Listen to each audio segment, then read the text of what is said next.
Hello, ladies and gentlemen. Welcome to our annual event for Digital Health Accelerator DemoDay 2021. Please, round of applause for everyone. Yup, woohoo! I'm so glad that I can see you all. Isn't it great to have an offline event? That's perfect. So I welcome you to this hybrid event. Those of you who are here, welcome, welcome, welcome. And those who are seeing the stream, also greetings to you all. So 4Digital Health program is a program for startups pursuing digital health innovations. A place, a platform where bright ideas are meeting with the market potential, where teams are formed, enhanced, and where the businesses can grow further. The program is unique by its laser focus on healthcare industry, and it reaches beyond 14 countries. So we are all on the right place. We will get to know the solutions that will be tackling the challenges of the future. So welcome again. My name is Lukáš Hrdlička. I will be your host for following 2 hours, and I will walk you through this program. This demo day is organized into a few sections. We will start with 2 opening remarks with the keynote speakers representing our main organizer and main partner. After these keynotes, we will have a section where we will be listening to outstanding 6 pitch presentations by hand-picked project startups. We have 1 startup that is here physically, and we have 5 startups that will be pitching online. Each startup will have 5 minutes to pitch their idea and 5 minutes for questions and answers by our precious jury members. After this pitch session, we will have a panel discussion with the thought leaders and experts, industry experts, and we will take 1 hour of this great panel discussion. After the panel discussion, we will announce the winners, and after that, we will be looking forward for the next batch, for the next demo day, I am pretty sure. So are you thrilled? Sure. Are you thrilled as much as I am? I hope you are. And who also hopes that you are thrilled is the main organizer. So main organizer is the DEX Innovation Center, an institution improving society through digital innovation and research. Our opening keynote is held by Jan Kubalik, a social entrepreneur, building DEX Innovation Center, ambassador of EIT Health and InnoEnergy in the Czech Republic. He has more than 20 years of experience with building startups, teams, and companies. Please make a warm welcome to Mr. Jan Kubalik. Thank you so much, Lukáš, for a warm welcome. And also thank you so much, all of you, for coming here today. Honestly, I'm positively surprised that we have full house today in physical events, and wow, that's great to see you after 2 years, because last year it was only the virtual demo day. This year we have the hybrid one, so also welcome from my side to all of you here and to all who are watching us. My name is Jan Kubalik. I'm a CEO of DEX Innovation Center, and my role here for today is to tell you more about who we are as a DEX Innovation Center, and also to introduce you to the program, to 4Digital Health Batch 2021. DEX Innovation Center started the journey in 2012. And the fundamental belief, which was the cornerstone for our establishment, was the belief of co-founders that the digital innovation and research should and can improve the societies, and thus we made from this our mission. We have a dream that the disruptive innovation, and we can be part of it, that we can support this disruptive innovation in fields of healthcare, energy, and in transportation. And we have a dream that the disruptive innovation in one of these fields once will change the world, and that we can be part of it, that we can support it by our activities. In 2012, we seen the first gap in the market in the field of raising the funds for research and for innovation. There were many ideas which had the difficulties to get funded. There were also new funds coming mostly from the European Commission, like Framework Program 6, Framework Program 7, also the Interrex. But there were not so many people here in the country who knew how to get these funds. So we started there. We do it for 9 years. We do it still now. We raised 28 million euro for 14 large-scale projects. But we do not just raise the money. We are also working with the projects through the whole journey of them, helping them to manage and actually mostly achieve the impact, to do the change. As a sample, we raised the funds for InnoSchool initiative, which is the serious game for students, which is changing or supporting the change of their mindset towards the social entrepreneurship. This game was done together with many institutions across Europe, piloted in more than 8 countries with more than 2,000 students with a great success, and now we are deploying it further. So it's a sample of the result which we have through the fundraising activities. By doing it, we've also seen one thing, that our partners, corporates, universities, or startups, have sometimes quite issue with doing the meaningful innovation. And by meaningful, I mean that the innovation really meets the needs of the uptakers, of the customers, of those who use the innovation. To address this gap, we started to help them with co-creation. And during the time, you can see our results in the numbers.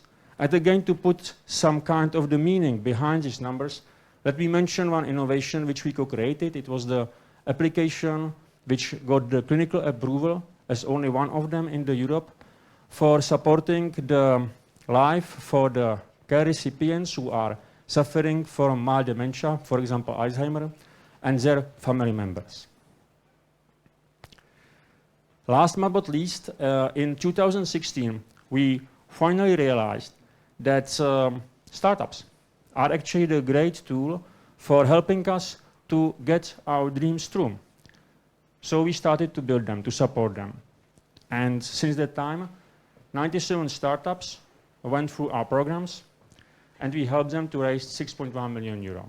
Among alumni is, for example, Wellborn, which you might know, Sempea, or Inocure. Since beginning, we strongly believed in one thing, that alone, you do not do so much as if you work with others. And that's the reason why in 2018, respectively 2019, we joined 2 powerful EIT networks, one in field of healthcare, one in field of energy, and we became their ambassadors in the country as the innovation hub. It's not about the brand name here, it's mostly about what they bring. They bring networks, they bring knowledge, they bring programs, and this is what we can then deliver to our startups or to institutions and our partners we are working with. All this, and I believe or hope that most of you who are here, the successful people, will understand it, you can't do alone. So you need to have a team, and I'm extremely proud that on the journey with us goes 14 other high professional people with different knowledge from different countries who are supported by more than 20 part-timers and a network of 80 mentors who are helping us building the startups. Now let me go back to the build activities, because here we are for the demo day of 4DigitalHealth Accelerator Program Batch 2021. For us, actually, these 2 days, because we are running 2 parallel accelerator, one for healthcare in the Czech Republic, one for energy in the Republic of Moldova. Today is the demo day here. Tomorrow we have a virtual demo day in Moldova for energy startups. So for us, these 2 days and this week is a kind of the celebration of the whole year activities with the startups. And we actually focus already on technological team, not just the startups, where we start to work with them. And in this year, since 2016, we built the programs and ecosystem, which enables us to help them through the whole journey from the technological team through the early stage startups to potentially scale-ups. And we have different tools, different programs, how to support them in the different time of their life cycle. Again, coming back to the numbers, this year we have run 6 startup programs we screened more than 200, roughly 250 teams from more than 20 countries, and 45 teams participated in our programs. Coming back totally to the specific program which we are here for today, for digital health, as usually we start with the open call. We have been screening the startups from more than 14 countries. We selected 6 best of them where we believe that the team is the most promising and the technology can make the change. And we work with them through 2 boot camps and mostly through intensive mentoring session. And today we are here meeting for a demo day. This year we even more focused on something which we believe is the key to make the real impact with the startups, which is the customization. So every startup have absolutely personalized programs. They only have together 2 boot camps. Otherwise they were working intensively with the person who we call tracker. That was the guy who was dedicated for the startup, who was working with them twice per week, even sometimes 3 times per week, identifying their needs, identifying the mentors who can help them, and also giving them the advices in the field of their expertise. So these guys were working with the startups through the whole course, and they are mostly those who are in positive meaning responsible for their success. The program could not happen without the support. As I said already, we believe that the networks bring the biggest value. And the partner of this accelerator program, the sponsor, and that one who also deliver, I would say, something which we call smart money, so not just the money, but also huge network and expertise, is EIT Health. And we have been also supported by 3 institutions, WUPI, Huawei, and Chamber of Commerce of Czech Republic to do this program. At the end, is a time to, again, thank you all for coming, but mostly to thank the team of the people from Dexit, led by Michael, who actually made all these 2 programs happen. Yes, please. I think that he and his team really deserve this applause every year, specifically this year, when we are still facing the COVID time. Also, I would like to address startups who are sitting here and who are watching us. This evening is for you. I hope the next, again, some step forward. Enjoy it, have a great pitch. Then those who are here personally, great networking. And I hope that one of you will grow and will be that one who will help us to fulfill our dream, to be the part of delivery of some disruptive innovation which will change the healthcare. Thank you all. Enjoy the evening. Thank you, Jan. Thank you very much. I have one question for you, though. I was looking at your LinkedIn profile, and in your track record, which is astonishing, I also found that you are a father of 2 baby girls. So I would like to ask you, do you see any similarities between raising your kids, your baby girls, and empowering startups? Okay, well, what a question. Lukáš, do you have the kids? I don't, not yet. I would say I'm in the customer development process. Okay, so I can share you something with the user acceptance testing moments. I hope it's going to be a kind of ambassadorship of being the father, but yes, there are similarities in some way. Well, you love them, the startups as well, the kids. Sometimes you hate them. And sometimes it's extremely hard with them, but even harder without. Okay, thank you very much. Please a round of applause for Jan. Thank you. Guys. Thank you. Okay, so Jan, apart from being our keynote speaker, he will be also a jury member, so he will be evaluating the startup pitches. Thank you once again. Second opening keynote is held by a representative of our main partner, EIT Health. EIT Health is delivering solutions to enable European citizens to live longer life by promoting innovation at the intersection of research and also education and business. The second opening remark belongs to Mr. Tamas Bekashi, Regional Innovation Scheme Business Creation Manager. Please put your hands together to Tomasz, who is now connecting online. Hi guys, greetings from Budapest. Hi, I hope everybody's okay and you enjoy today's event. So as Jan already mentioned and the introduction told you, we will have so much fun and challenges, of course, today in a strict and solid competition. So let me just really quickly introduce my company, EIT Health. So as I have been introduced, I'm responsible. So it's a really long title, but what does it mean? So I'm responsible for the accelerator portfolio within Central, Eastern, and Southern Europe of EIT Health. And we just this year, we had 16 different accelerator programs for different maturity level of startups. So you will see later on just a few slides I brought you today, because of course, it's not about EIT Health, it's about the startups, it's about the competition, and it's about excellence. So please go for the next slide. Or actually the first one. So who we are, what we're doing. So actually EIT Health is the knowledge and innovation community specialized for healthcare within EIT, which is the European Institute of Innovation and Technology. So we are standing in 3 different pillars. We have campus programs, education programs. Actually, this year we supported, managed, and actually organized from scratch more than 70 different education programs throughout Europe. Of course, in these education programs, our main partner are our network partners and core and associate partners who are the best healthcare universities in Europe.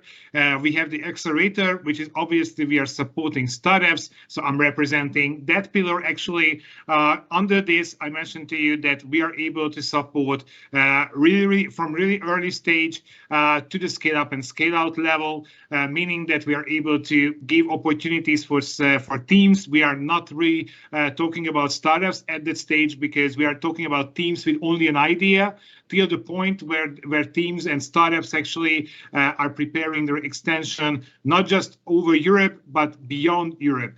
And we have the third pillar, innovation projects. So under this pillar, we are supporting different big corporate projects at 3 to 5 years term. Under this pillar, we are mostly talking about consortiums, so big corporate partners like GE Healthcare, Siemens, Roche, for instance, are teaming up with academic partners and sometimes startups. So year by year, we try to give more and more opportunities for startups to team up with big players, and they are together planning and executing projects with our support. Next slide, please. So what we are able to give for the startups, just in a nutshell. So first of all, access to knowledge. So in almost every accelerator programs we are organizing, we are giving trainings, boot camps, and different type of educational forms. What is pretty common that we try to be on the practical side.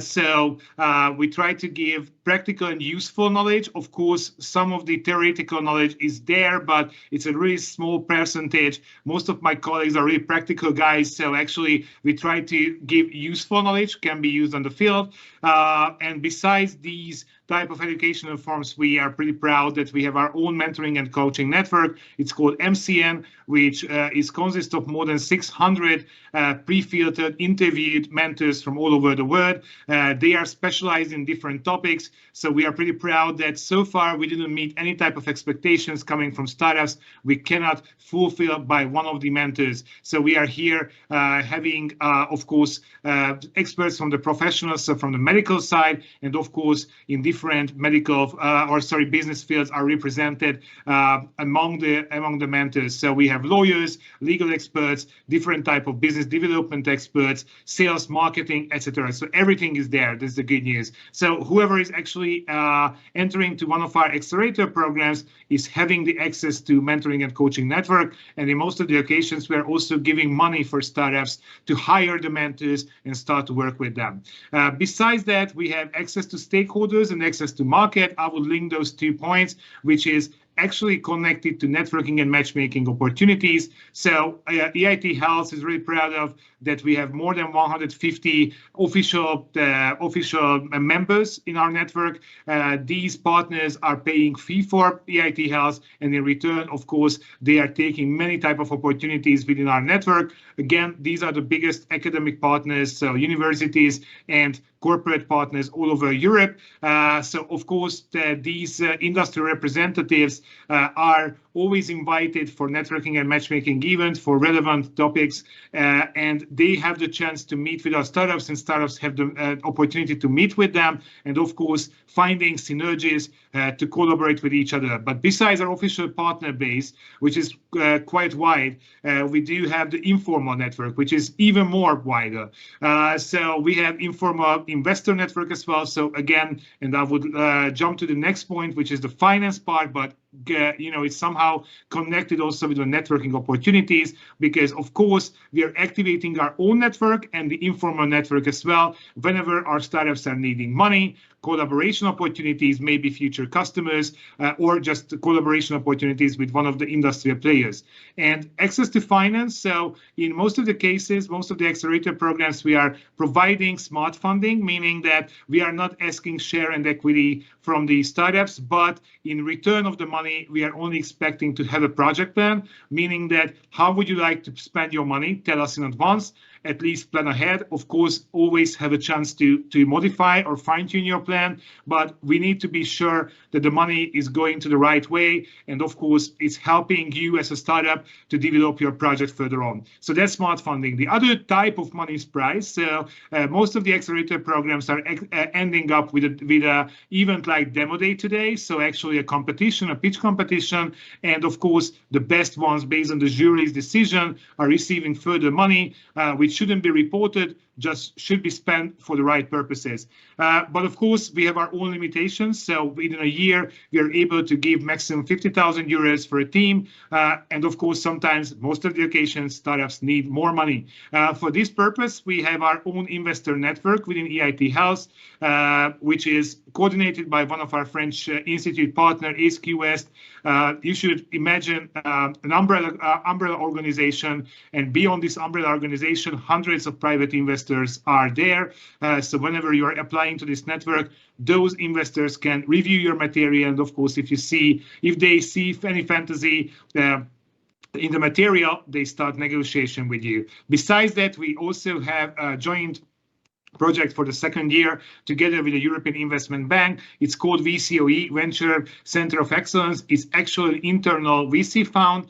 This is more for the scale-ups and scale-outs, because here you can receive maximum 15 million euros. But other than our official formal way of providing financial support, again, we have our informal network of investors, hundreds of investors all over Europe. We have a good relationship with them, and of course, we are more than happy to invite them whenever we have a networking event, a matchmaking event, or demo day. And of course, they have the chance to make business with our startups, because there is no conflict of interest. Our only interest as EIT Health is make actually startups journey better and more efficient, and of course faster to the market and more successful. So we are only interested to make more and more successful European startups, and not in the financial way. Please go to the next slide. So this is just two numbers coming from our near past. So 748 startups we supported in the recent years. And whenever I'm telling you that at investment attracted, these are the sources I just mentioned to you. So out from our, let's say, own assets. Actually, this is coming from the external world, external investors, to 248 million euros investment attracted for startups coming from our informal network. Let's go this way. Next slide, please. I just want to flash this slide. This is just a quick overview. I don't want to go into details just in case of only one program. That's my last slide, actually. But I would like to just show you that how it was in 2021, 16 different programs based on incubation, validation, and scale phases. And I can tell you that in 2022, even though 16 is enough, I believe, but we will have even more programs in 2022, including a new program. It's called Attract to Invest, which is all about investment strategy, investment relationship, and actually getting investment at the end of the day for early stage startups. And my last slide. Oh my God, I'm losing my voice. So last slide, please. I just wanted to show you one of the programs which can be interesting for you in 2022. These are all yearly programs. Most of them are coming back, as well as InnoStars Awards. So InnoStars Awards is for MVP and prototype stage, companies. As you see, you can get 50,000 euros as a maximum grant from us. Again, no shares, no equities. What we are expecting to have on your side is MVP or a prototype and an incorporated company. And in return, we are giving you the 50,000 euros. We're giving you 2 times 2 weeks boot camps, hopefully in person. But we never know if the current situation is continuing, then in online, so we are prepared for that. This year we had all the things online, of course. And besides that, we are also providing a special consultation and unique service, which is called Early Stage Health Technology Assessment, which is quite unique service within Europe and globally as well. And besides that, you also have the opportunity to take part networking and matchmaking event and the final pitching competition called Grand Final, where you can still meet with hundreds of investors and also get more money. So this is pretty much what InnoStars Awards is all about. Actually, the application phase will start at the end of January. So if you're interested in, don't hesitate to join me or link me to LinkedIn. So on LinkedIn. So please raise your questions if you have any. And of course, the team of DEX can also give you my email address. So there is no problem if you are pinging me through email. So please contact me if you have any questions or if we can help you in any ways. Thank you, guys. I know that 10 minutes was a little bit more than 10 minutes. So thank you for your patience. And I would wish you the best luck for today's competition. Thank you very much. So that was Tamás Bekási. Thank you very much. So shortly we will start with the pitches, but before we do, we prepared a small activity for all of you. So please, can you find these papers? Can you find these papers? Those of you who are watching us online, you can do that with us. So let's idealize, let's visualize the future. I would like to ask you if you can remember your favorite story from the future. A movie, a book, simply a story from the future. Okay, can you? Now take one technology that you like in particular. Would that be a lightsaber, a magnetic hoverboards, teleportation? From that very story, pick one technology. And now think how this technology can be applied in healthcare. And draw a picture to this very paper. Okay. It's rather brainstorming. It can be creative. Don't be shy. Be bold. Think outside the box. How this technology from your favorite story can be applied in healthcare. So draw a picture and give it a name, please.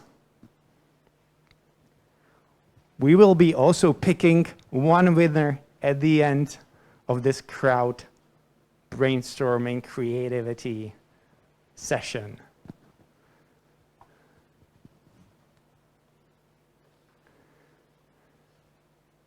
I see you smiling under the face masks.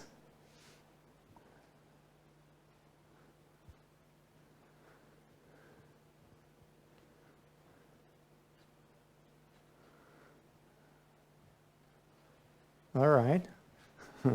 I can see some wild ideas here.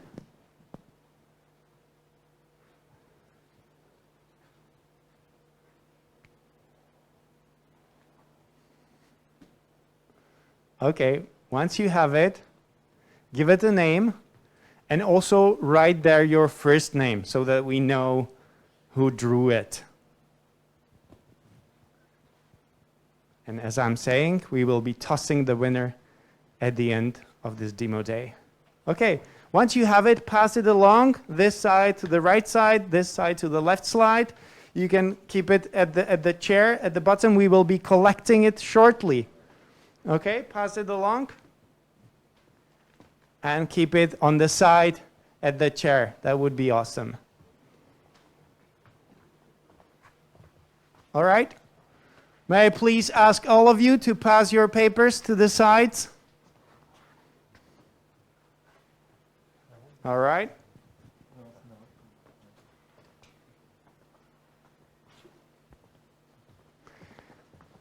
It can be the drawing of MVP only. That's totally fine. Okay, can you pass it along, please? Perfect.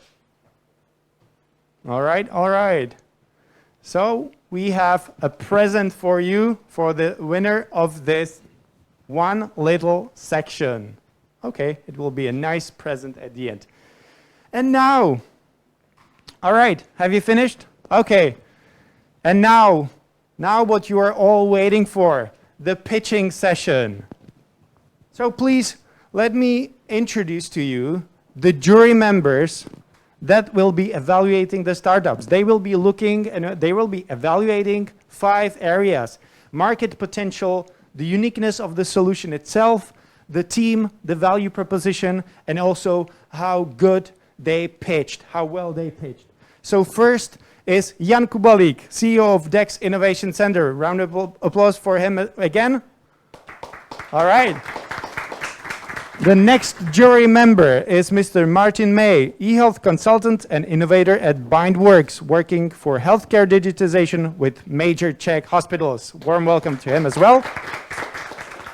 We have Antonín Hlavinka here, Chief Innovation Officer at the Hospital of Olomouc. Please make a warm welcome to him as well. And last but not least, Mr. Tomáš Šebek, surgeon, digital health evangelist, and founder and partner at ulekaře.cz. Perfect. Let's start with the pitches. First, there is a pitch empowering healthcare with unique benefits of virtual reality. Please put your hands together for VR Medical and Anton Titov. Good evening, ladies and gentlemen. My name is Anton. I'm Chief Product Officer of VR Medical. And we are creating small miracles for the patients through rehabilitation in virtual reality. When I have started to work on this project earlier this year, we had a strong understanding that rehabilitation has 3 big problems. There is a growing demand for it, there is a shortage of rehabilitation personnel on the market, and rehabilitation is in general quite painful procedure for the patients. But with our previous experience, we had an idea that virtual reality can address those problems. But to be sure about our hypothesis, we conducted really a lot of interviews to understand if we are going in the right direction or not, before signing up for the challenge to build a new solution based on the virtual reality technologies for healthcare rehabilitation. That's why we immediately started to cooperate with Faculty University Hospital in Pilsen and test our prototypes right on the patients. Here you can see how our solution works right now. You have a headset, you are putting it on the head of the patient, or 2 at the same time, and then remotely launching our virtual reality rehabilitation. Patients don't need any controllers, they're just interacting with their hands, and then they're guided inside of the exercise through the whole virtual experience. What is good that in-built cameras allowing us to track all the movements of the patients. It means distance, ranges, angles, everything. And due those data, we're able to really objectify the patient's progress, which is already called by the rehabilitation personnel as the biggest benefit for them in our solution. But let's return to the patient. Imagine the one after the head stroke. His body is still not recovered fully. He has a problem with the balance during the standing because of his leg, his hand is shaking and he's not able to raise it to a position. We're launching him our rehabilitation, and which is like looking like a normal casual home activity, but while being fully immersed in the virtual reality experience and totally distracted from his reality. We're observing right now those things. Patients start to stand stable, his hand stops to shaking because he's concentrating on what he's doing during the exercise. He's able to raise hand higher because he's not able to feel all the pain that he have. And he's in average more energized and happy, which brings us to the more endurance and the patient's bigger effort into the whole rehabilitation, which is normally not achievable through the traditional physiotherapy. And we know that right now this is a huge change in what is happening with the patient. But to be able to confirm it, we're having right now preclinical studies to be able to objectify and to be able to calculate the impact on the economical and healing processes. We also know that our solution is applicable in many other areas like addictions, fear treatment, pain management, and others, which was already confirmed by many other international clinical studies that we have a positive impact on it. That's why the whole market of virtual reality in healthcare going to grow up to 40 billion during the next 5 years. And we also know that the main budget spenders in this area are going to be hospitals and clinical and rehabilitation clinics because they have a wide range of different patients with different diagnoses. That's the reason why we're already building applications for those diagnoses, and we are connecting under one platform more different hardware to work with. While our solution is still quite complex, it is super friendly to use for the personnel because any therapist can launch its rehabilitation for the patient during 60 seconds. And we are selling our solution into bundles. This is hardware set, which is one-time purchase. And then we're also offering software licenses and support licenses based on the yearly base. In our team, we have failing, yeah, almost, no.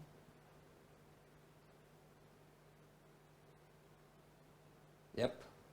Our team have more than 20 people, and we are covering all required expertises right now, from technology up to research, business, development, designs, and etc.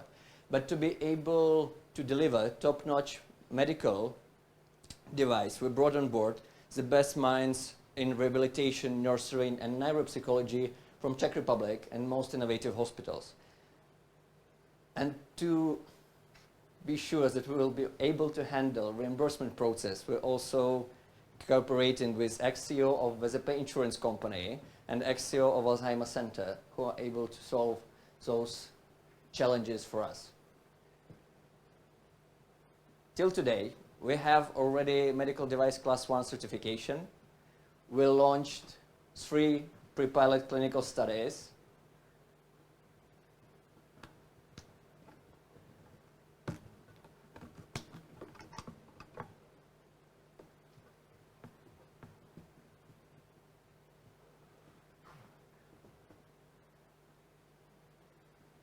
The dramatic pause is included. Magic is not happening.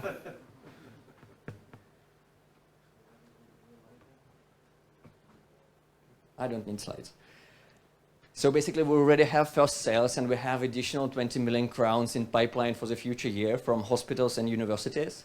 And during the next year, we're going to conduct all additional clinical studies in full scale in terms of measuring the healing effects and also economical impact to be sure that we will be able to prove 100% for insurance companies that we will be able to be covered by one of the codes under which we want to be signed up. And also we want to get on board more distributors to achieve our sales goals. And next year also will be the year where we're going to prepare multicentric studies in Germany to be able to roll out our solution to the other countries in the European Union. And currently, for this reason, we're searching partners who are able to conduct those clinical studies with us, and also potential distributors who are able to scale our solution to other countries. Thank you. Thank you very much. Thank you very much. You ended the pitch splendidly, and now we have 5 minutes for questions and answers from the jury members. So please, jury members, feel free to ask. I have a question. Thank you very much for presentation. Impressive. Thank you, even because of this technical problem. But how many users do you have on your solution since now, and how many of them you expecting in next 1 or 2 years? I'll just repeat to the microphone. So the question was how many users you have and how many users you are expecting in the future. Right now, we have launched 3 pre-pilot clinical studies, in which of those clinical studies participating at least 10 patients, which will be going to use those applications multiply times from 5 up to 10. And during next year, we're going to have in our clinical studies at least 100 patients in 5 hospitals that already pre-agreed. And our goal is to have 15 hospitals during next year who will be already paying for this solution. So it means daily usage of one headset can be around like from 5 up to 10 patients per day. But it really depends on how much each hospital will be able to use it. Thank you very much. Next question. Yeah, also from my side, thanks a lot for continuing in pitching despite the technical issues. I would actually follow where it ended the first, your answer to the question.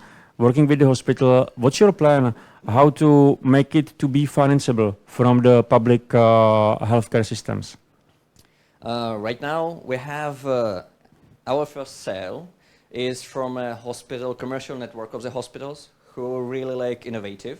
That's why that's why they were able to dedicate the budget on this project.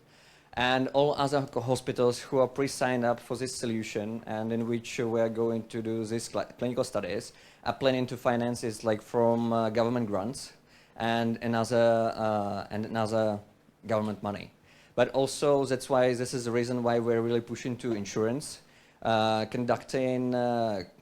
we have a plan with one insurance company and 2 hospitals to have a clinical study, especially for them, because we already know under which code we're going to be signed up.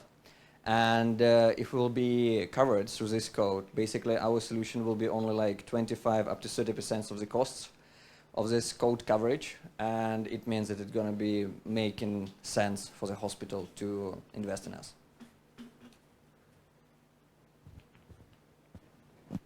Thank you very much. Next question. I believe you made some investigation about your concurrents. You are not only one here in Czech Republic, mainly in the Europe region. What is your advantage out of your concurrents? I don't have slides, unfortunately. There was a special slide for it. But I will try. I think there is 2 main competition on the market.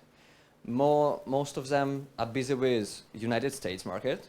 And also in European Union, there is projects, especially 2 in France, who are doing also virtual reality rehabilitations for the patients after head strokes. But they're also including different platforms and huge hardware pieces. So basically, we're not competing with this segment because they're busy with the patients who are really just after the head stroke. And we're working with the patients who are in the later stages of recovery. And also our competitive advantage is there is anyone on the market who is able to work with hand tracking technology. So basically we're doing even micro movements, tracking the fingers, and that's where we're right now, let's say, trying to separate our position. Okay, one last very quick question and answer, please. Okay, we've seen the application of this technology for the hospitals. Do you in the future see the opportunity to be used in the less sophisticated places like some care homes for elderly or even at home by the patient? Definitely, there is a huge potential with homes for elderly. We were thinking about this model, but problem is that absence of finances in general in this segment. But it has potential in B2C segment in general, in home care, if patients are able to pay for this solution itself. So there is another huge market.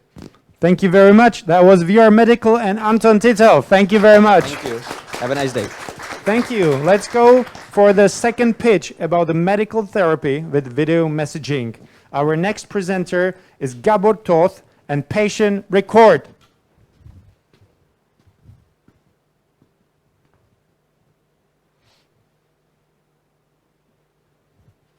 We still need the sound.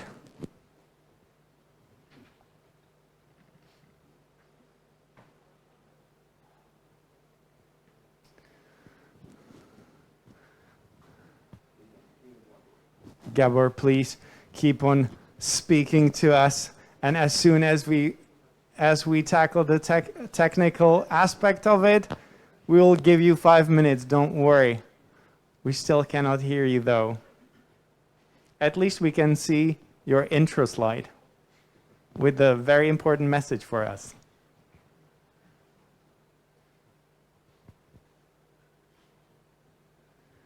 We still cannot hear you. But in terms of body language, you are getting points.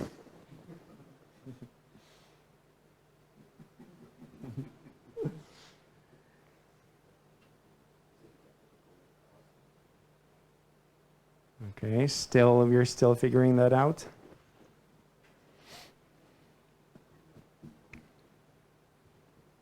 Okay, no sound for now. Okay.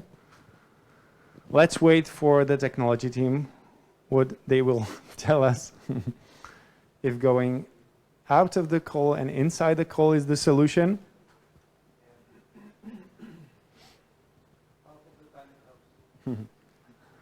It's like 50%, 50%.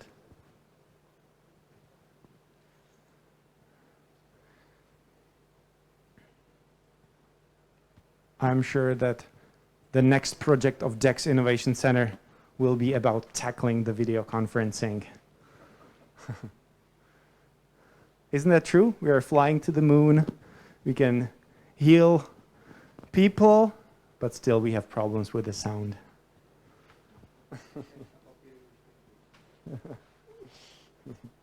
And the bills.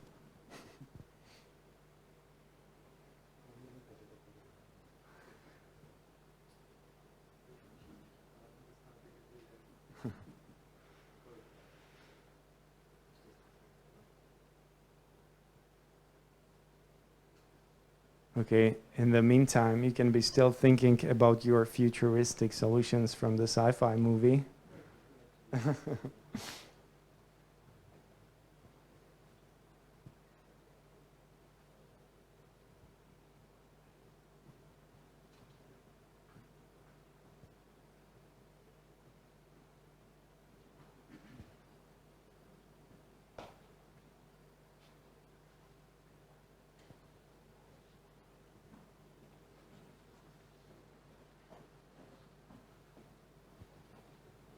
So anyways, may I just ask you, how many, by raising your hands, how many of you is having a startup? Okay, okay. I would say the majority. And how many of you is having a real project, a startup in healthcare? Okay, okay. Good, perfect, perfect. All right, we're from Prague once again. Okay, perfect. You can try it now. Perfect, we can hear you now, Gabor, but still we don't have the video yet. Bear with us. So, good evening. So you can hear me, yeah? Yeah, we can hear you. Just give us a few seconds just to turn on the video. Yes, we can see you now, Gabor. So now we can start. Are you ready? Sure, I'm ready. Okay, floor is yours. Thank you very much. So please make a warm welcome again to Gabor Toth. So thank you, everyone. Thank you for your patience, and a good evening from me as well from Budapest. Imagine if you could delay the onset of the most serious symptoms of diseases like Parkinson's and Alzheimer's by just 5 years. For most patients and their families, it would save them from the daily heartache associated with these conditions. Heartache that unfortunately I know firsthand, as I lost my dad to dementia just 5 years ago. But imagine if all you needed to do to achieve this is record a video. So I'm Gabor, and I'm the CEO of Patient Record, and our platform automates movement-based neurological tests with the use of machine learning-powered video analysis. The main problem with these tests is that they're very subjective. Assessment varies over time, location, and even between assessors. Neurologists have told us that they rate the same person differently if it's in the morning or in the afternoon. Therefore, results cannot be compared with each other. Plus, the testings are time-consuming. Our solution eliminates these problems. The tests are evaluated to the same standards every time. This makes them comparable. And automation actually saves time. And in the case of a standard Parkinson test, it can save up to 15 minutes per patient. And for example, just in Hungary, this kind of test is done 32,000 times a year.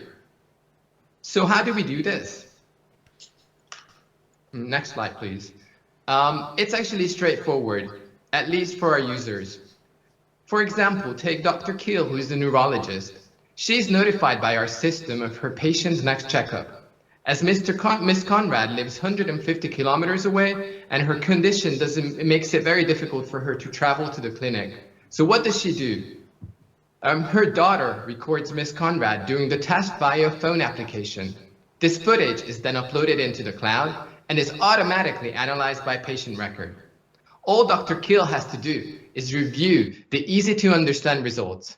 She can compare it with past tests and see how the disease has progressed. Not only did she save time by automating the process, but she's also working on precise information.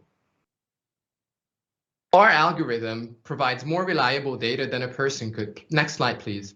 This is not a wishful promise. Our award-winning algorithm is used to verify 500,000 signatures a day at Hungary's largest bank. But better still, next slide, please. We have piloted our technology in the medical field with incredible results. In a small-scale study with the Neurocognitive Research Center in Budapest, we have achieved 80% accuracy in predicting mild cognitive decline in patients based on just 2 seconds of hand movement data. Next slide, please. How did we do this? This is thanks to our kick-ass 9-person team. It includes PhD data scientists, AI expert developers, and product strategists. And our medical advisors are leading experts in their field. Therefore, we are uniquely positioned to take subjectivity out of clinical diagnostics. There are over 60 million people like Ms. Conrad, and unfortunately, in just 30 years, their numbers will triple. And the economic burden is incredible. Globally, the cost for caring for neurodegenerative patients is over $1 trillion. Currently, we are focusing on Parkinson's disease. We've identified supporting clinical trials as a way to provide soundness of the approach in a controlled setting. After this, we can expand our offering to clinics, long-term care facilities, and even in-home applications. This market, the clinical decision support software market, is worth $1.2 billion and it's growing rapidly. And the market will continue to explode as WHO has declared that AI will provide the next revolution in clinical care. Yet, as of today, there aren't any FDA-approved movement analysis algorithms in everyday clinical use. So this space is ripe for disruption. We've been working on our platform since early 2020 and have achieved some traction. We are cooperating with the National Institute of Mental Health and Neurology, as well as Semmelweis University in Budapest. We also have 2 further cooperations in our pipeline. As for the business model, patient record is sold as enterprise software. For a yearly subscription, our customers access the platform and can buy additional diagnostic modules. Bespoke integrations or anything this client needs can be sold as one-off add-ons. And what we're looking for is 3 million euros to conduct the clinical trials and achieve medical device certification for our platform to be ready for use in clinics, and also to launch further automated neurological testing modules. So in closing, please join me and Patient Record to bring objective diagnostics and improved life for neurology patients with something as simple as recording a video. Thank you. Pitch. What a pitch. So now the jury members have 5 minutes for a Q&A session. Feel free to ask, jury members. Okay, yeah, Jan, start. Okay, so I will start. Gabor, thanks a lot for a great pitch. Congratulations. Simple question. Please give me a very short message. The key unfair advantage of patient record is our algorithm and our motion detection knowledge. So we've been working on the algorithm for over 10 years, and it's something that already works. And it's actually in everyday use. And as we've proven in a clinical settings, we can make amazing predictions, even based from very minuscule amount of data. Okay. It probably won't be for self-payers.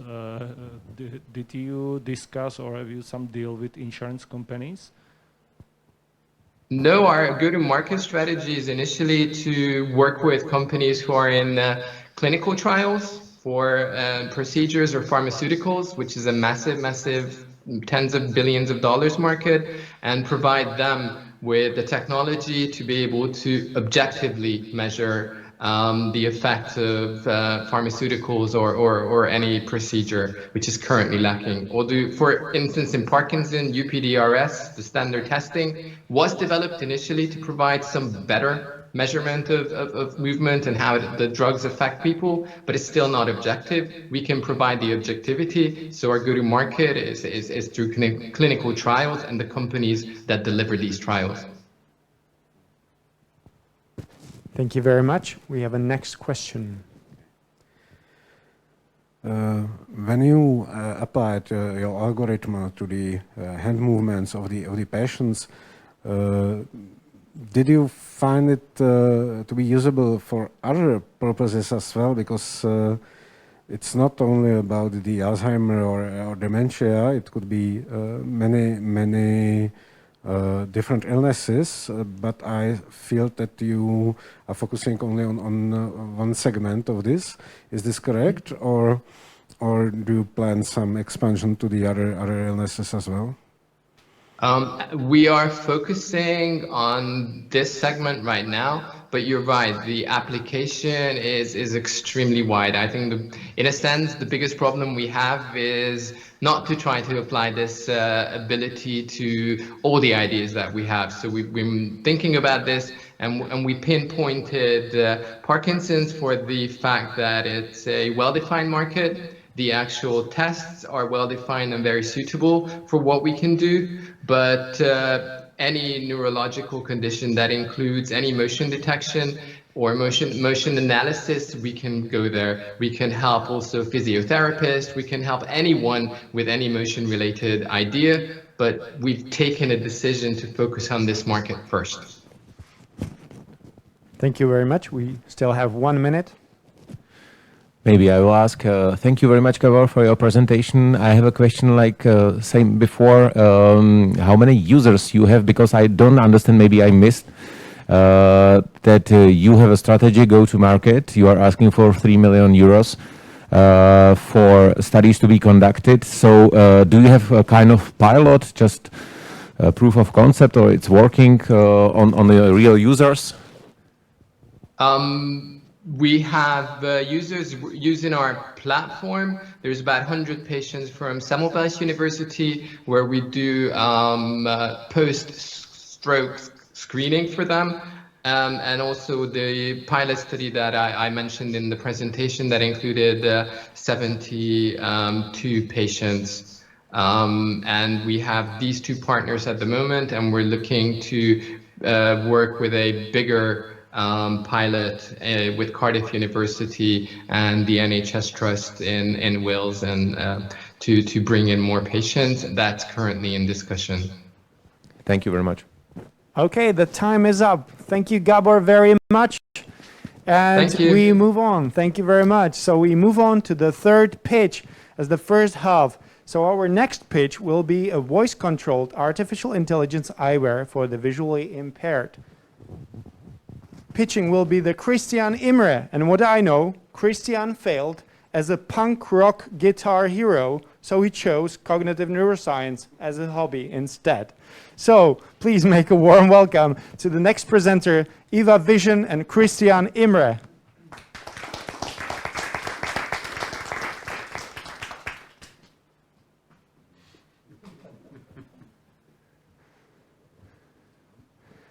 We still have the same difficulty. Christian, we cannot hear you now. Let us solve, just for a moment, let us solve this a short obstacle. But we can still see your guitars. I'm very glad that you included them in the pitch. Now, maybe? Yes, No? yes, now we can hear you. So floor is yours. Go on, please. Okay, so thanks again for your introduction. And good evening, everyone. In normal circumstances, we don't think too often about our eyesight. It is so evident that we can see the world around us. I was the same until I went through a scary eye disease 10 years ago. Luckily, my eyes healed in 4 months, and I could tell you stories about how blindness affects every part of your life. But instead, I will introduce EVA, a revolutionary mobility aid that we designed for the blind.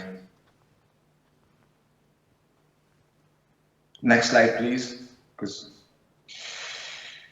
30% of the more than 200 million blind people never leave their homes without human assistance because they have fear of getting lost, getting injured by obstacles, or getting injured by traffic, which means that they are vulnerable, socially isolated, and often unemployed or depressed.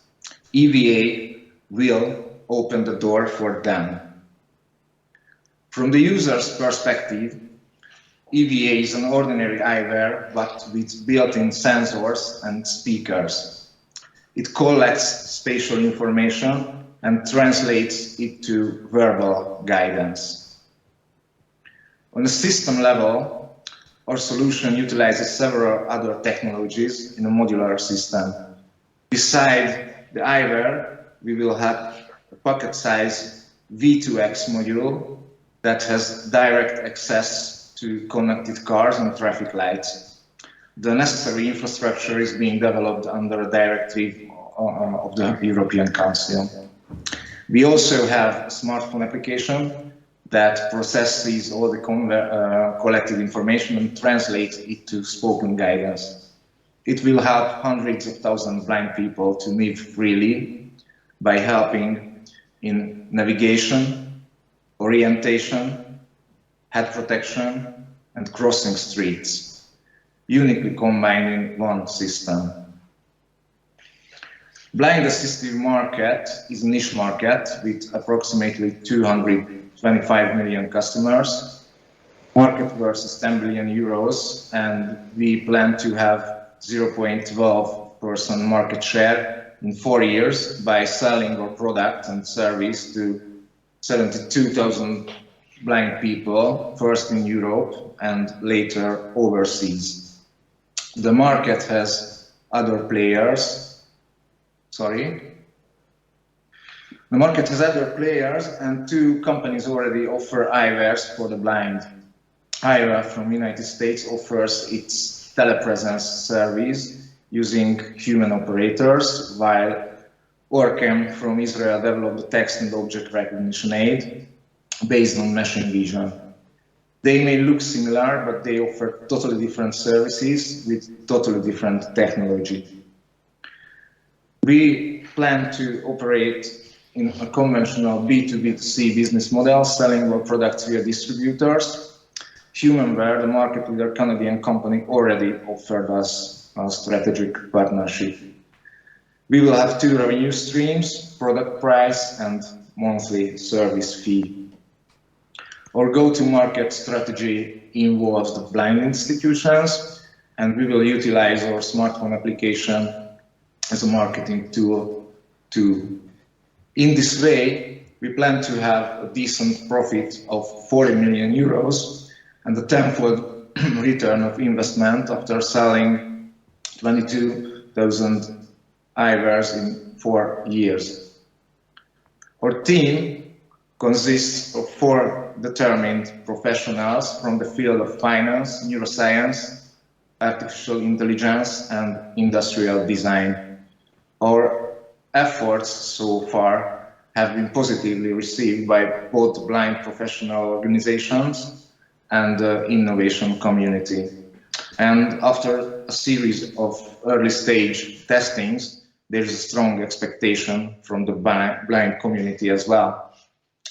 We have a very clear vision about how we can move on EVA, and we need a pre-seed investment of 250,000 euros to finish and launch our blind navigation smartphone application in 6 months with your help. Thank you for your attention, and I'm ready to answer your questions. Thank you very much, Christian. And now we have a couple of more minutes. Thank you very much. We have a few minutes for questions from the jury. Okay, so I will start as I have the microphone already. Also, thank you so much and congratulations, Christian. Great pitch. Thank you. Sorry for technical issues. You made it great, even despite it. What is my question? A simple question. What is the biggest issue which you are facing now as a company? This is a very complex development in every aspect, and we have to put together a plan where we can move on seamlessly and painlessly. And it was hard to find that way. So now it's clear that first we have to create this application, and then we can move on working on our neural network and artificial vision module, and it will be also a long time to create this. And at the end of this process, we will have only the necessary information to be able to start to design the hardware for the eyewear. So it's what I can see is that it's not a problem. It is just a time consuming process. Okay, thank you very much. Next question, please. Christian, thank you very much for presentation. I'm just considering user safety in that point that you present also to your competitors different solution. One was based on voice assistant, so far I understood. The second one from Israel I even forget. But you rely on third-part solutions, satellite, the technology I don't even know, V2X. Several aspects which may be a bit difficult to maintain. Imagine that these 30% of people who go out because of you, they are fear-free, will be in one moment stuck by dysfunction of satellite, dysfunction of this technology. So just have you considered that? And thank you very much. And my answer to this question is it's very important to understand that this is a modular system. So even the smartphone application can give you some help. And if you have this eyewear, then we can give you more services. But also the V2X module, which needs some infrastructure, it will be introduced just, I don't know, in 2030, around 2030. So, but until this point, they can use only the eyewear. So it's a modular system, and it's builds one thing on the other. Thank you very much. I like your solution anyway. Thank you very much. We still have time for one quick question and one quick answer. Thank you. I would like to thank you for this interesting presentation, and I believe you are doing the very important and necessary research to move forward in this area. As you mentioned, there is time needed to develop some parts of the infrastructure, because I believe 5G infrastructure also will help you and the edge computing approach. When you think I can buy the first version of the glasses, if everything goes well? If anything goes well, in 3 years it can be developed. And talking about the V2X module, so as I mentioned, it can work without the V2X module, but when the infrastructure will be ready, then we will be ready with the traffic safety module as well.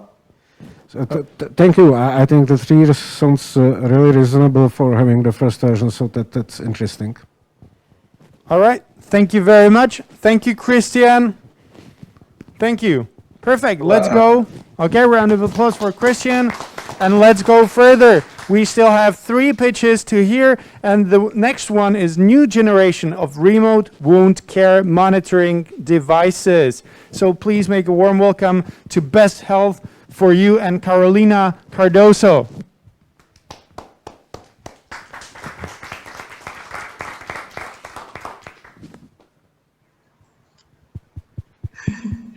Hi, good afternoon. I am Carolina, and today I'm here to present Best Health for You, a Portuguese startup that is focused in developing advanced material solutions for skin interacting medical devices. Today I will show you a breakthrough technology that will transform how wounds are managed and how we are working on the future of wound care. So this all started when Sonia, our founder and CEO, was pregnant. As she is ostomized, she had to have a special C-section surgery. Her wound became very difficult and took a long time to heal. With a lot of help from health practitioners, it took more than 6 months to heal. And it made Sonia wonder, how many more people are there in the world with this kind of difficult wound?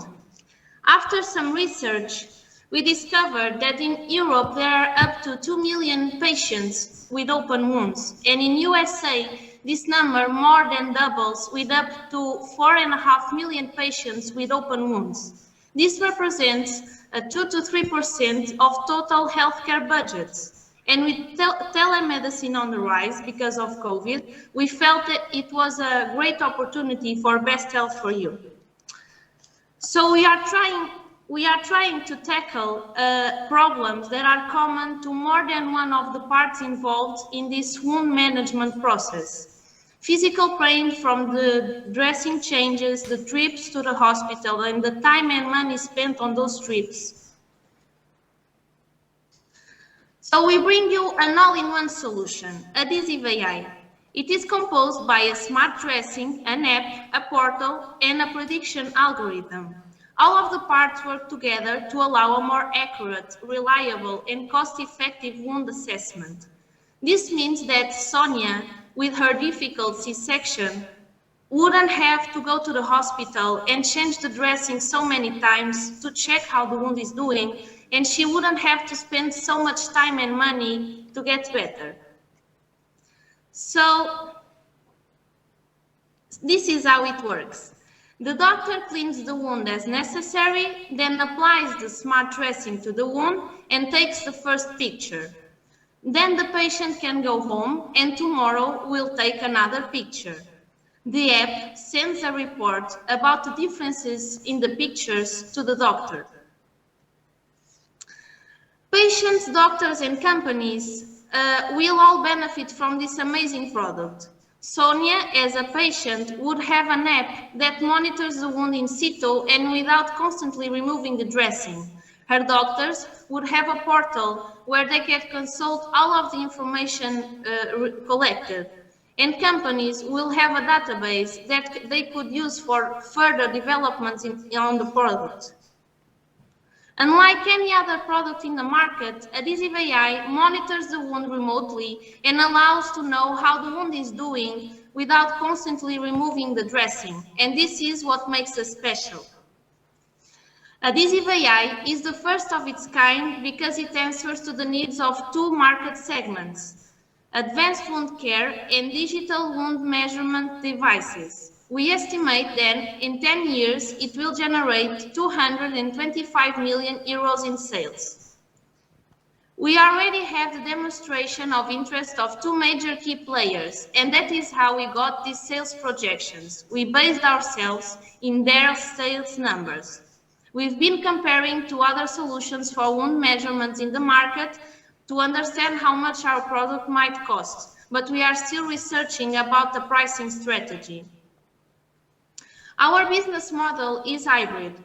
It combines a patent licensing of the hardware as a B2B model and with the software as a service. We intend that a medical device company produces our smart dressings and sells them together with the app while we get royalties from these sales. Regarding our product development, we still have a lot to do, but we aim to finish the biocompatibility certification and prototyping by the end of the first trimester of 2022. All of our achievements were only possible because we have an amazing multidisciplinary team composed by experts in R&D, biomaterials, life sciences, business, marketing, design, IP, and finances. We've also been working closely with partners and stakeholders, but we still need your help. Although we already received 1 million euros in governmental grants, awards and investment from Portugal Ventures since 2017, we are now looking for a 2 million euros investment that can be made by milestones. It will be used to perform clinical validation, get certifications, further develop the technology and manufacturing. So we invite you to join us in this adventure of discovering tomorrow's standard wound care. Thank you. Thank you very much for your pitch. And now we have a few minutes for questions and answers. Tomáš, go first. Carolina, impressive speech. Thank you very much for that. And I'm happy that we see also ladies in that business. Even in your team, I saw a couple of the others. My question is, only thing I don't understand, because no doubt that this is quite interesting and neat solution for the market. I don't understand the technology. Can you just describe briefly what does it mean? Because I'm surgeon, so I need to understand how it works, if you can briefly. Thank you very much. So it will be something like this. I have here like a little mock-up that you have this dressing that will have many sizes. And this dressing has a special biocompatible glue that doesn't damage the skin. And as you see, it doesn't glue it like this. But if you just not press it, but just put it close to the skin, as you can see, it is connected to the skin. So this is one part of our product, that is the patch. Then we have an app that will read this patch and the sensors that are within the patch. I don't know if this answers your question. That's perfect, but what they are the sensors? What they measure exactly? So they will be measuring the, right now we are still making some studies, but we aim to have them measure the pH, the temperature and deformation. These are the first things that we are trying to measure. Perfect, thank you very much. No problem. Thank you. We have a next question.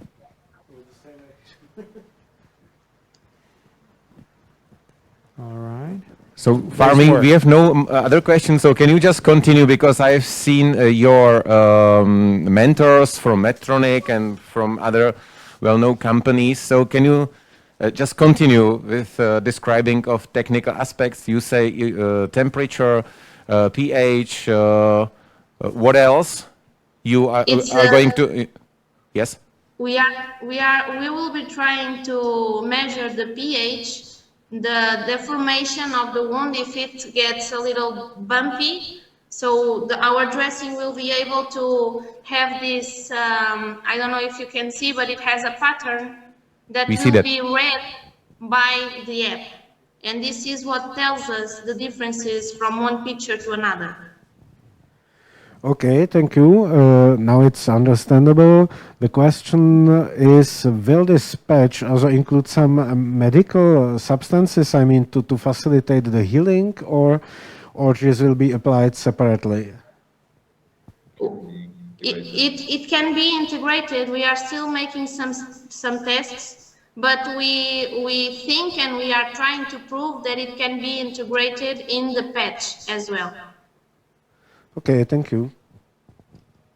We still have 1 minute. Okay.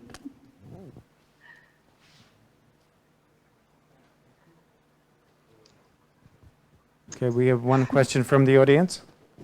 Okay. Yeah, thanks. So how far is the research? How ready is the product? When can I buy it?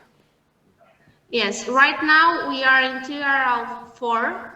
We are still very early development stage. We aim to be able to get the MVP in the second trimester of 2022. We have been making some tests with the sensors, but we need a little bit of investment to be able to make some more tests. But we are working to have the product in the market in 2024. Perfect. Thank you very much. Thank you very much, Carolina. Thank you. Thank you. Okay, round of applause. So, ladies and gentlemen, we still have 2 pitches to go, so please bear with us for 2 pitches, and then there will be time for refreshment for you. So the next presenter is Normans Dodis, and I know, and a fun fact about Normans is that he worked for a museum for years, but he decided that the past was boring, and then he decided to work on the future instead. So the next pitch will be about vital sign monitoring and prognostic tool for heart health. So please make a warm welcome to UPO Live Normans Dodis. Great, thanks a lot. I do hope you hear me. So allow me to present the UPO Live, the Heart Health as a Service. When was the last time you checked the heart health of your parent?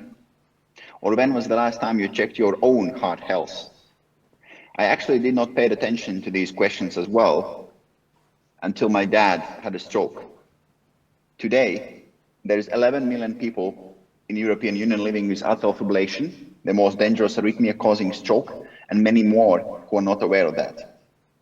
The World Health Organization reports that 69% of current patient care is disrupted. That means mixed checkups and doctor visits. And it will get even worse. I see that the new pandemic will be the heart health pandemic. 1 in 4 will be affected in the upcoming years by this arrhythmia. So we're at the right time and the right place to address the 22 billion remote cardiac remote monitoring market with the UPO Life wearable medical biosensor and the service around it. Meet Harry. He's 60 and he sometimes had a strange sensation in his chest. So he would like to have a heart health checkup. But he remembers that the previous experience with the regular Holter monitoring was not very satisfying. And he would like to try something more up to date. He would like something easy to use, faster, that could be delivered to him in the office, wireless, so that he can also use shower, and of course, trusted and with the doctor's feedback. So he decides to go for an UPO Life device. He offers it from our webpage. It's being delivered to him with the courier. He wears it for 7 days and he returns it back to the courier. There is no applications. The data are being stored in the device itself. When we get the device back, we upload and analyze the data with algorithms. We can see more than 20 arrhythmias and different heart abnormalities, as well as we provide the wellness report, which allows us to see stress, emotion, recovery, fatigue, some burnout risks, which also is a hot topic nowadays. Every finding is validated by the team of European cardiologists. So Harry can be sure that the report that he is getting is trusted. In this case, we have spotted the atrial fibrillation arrhythmia, and Harry can have his treatment plan started, and we have potentially a life saved. The latest guidelines by the European Society is also suggesting and approving the use of such digital one-lead ECG devices as a means for diagnostic purposes. We're targeting chronic patients who already have some condition, are ready to act on that. The risk group, anyone after 50, as their heart risks increase. And biohackers who would like to learn more about their heart health. We see them as an early adopters of our solution. Leveraging on our current traction, we're going for the B2C market at this point, where we're going to address directly and offer the direct sales to the consumers who want to check their heart health. But of course, we understand to scale, we're looking for partnerships, and we already established some of them. And we see the big value for the companies as well who would like to take care of their employees. Our current roadmap and projects include using of analytics and connected devices for the GPs in Latvia, more than 1,000 patients. NCD remote heart health screening project in Ghana, funded by German government, and the exact same biosensor used in the post-discharge setting today in Latvia. For the future, we look to enter the DACH region, starting with Austrian market with the B2C approach, then scale to the Germany and Switzerland, and then to the rest of the European countries as our priorities. If I should mention just a few things that you should remember, we're one of 2 disposable patches in the European market, and we're combining the medical as well as the wellness report, and that's our unique advantage. Our team covers all the needed competencies, starting from me as the business go-to-market with the native and experienced Austrian who is supporting us in the DACH region. The medical team is led by Dr. Kaspars and 3 other doctors supporting our pilot projects. At this point, we're looking for the partnerships to add to our list so we can scale and offer the heart health solution and prevent unexpected heart health diseases. Just last week, we were selected by Pfizer to address the prevention for their customers. Or you can support us with investment to allow us to scale faster. Thank you. Thank you very much. Thank you very much. And we have a few minutes for questions from the jury members. Anthony goes first. Okay, hello. It's a very great presentation, and I would like to ask you, what about the patient with the defibrillator? It's also usable for them, or there is some restriction or something like that? Yes, good question. There are some restrictions by the device itself. It's not also in this case usable for pediatric use, and there are some restrictions for the algorithms as well. Algorithms could work for these kind of patients, but that's not our focus group. And the same, as an example, could be the athletes who would also like to check their heart, but the device is not suitable for active movement. There are other solutions for that kind of use cases. Thank you. Next question, Jan. Also from my side, thanks a lot for presentation. I would have actually 2 questions. The first one will be, the medical team is a must part. I mean, from the point of view how the device is approved. So without the check from the medical doctor, you can't give the response to the customer, or can you? We use the CE-marked and FDA-cleared device, so we have no issues in giving it to the customer. And if the customer is paying out of the pocket, so there is no issues in selling it to him. The case that the doctor would recommend such device, that's the B2B approach. It takes much more longer time. So, and that's also one of the reasons why I have decided to go directly B2C, leveraging on our previous experience and great success going directly with the B2C approach. But of course, that's just the start to show that this works, that the patients are ready to pay out of the pocket themselves. And the next step is just to roll in and add the corporate partners and stakeholders to allow us to scale. Okay, thank you. So then I don't have a second question.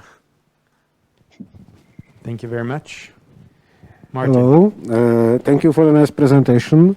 Can you imagine using it in the hospital settings, which will be like B2B and the hospital is your client, to somehow replace or reduce the amount of work which the hospital staff has with the applying these, Holter devices?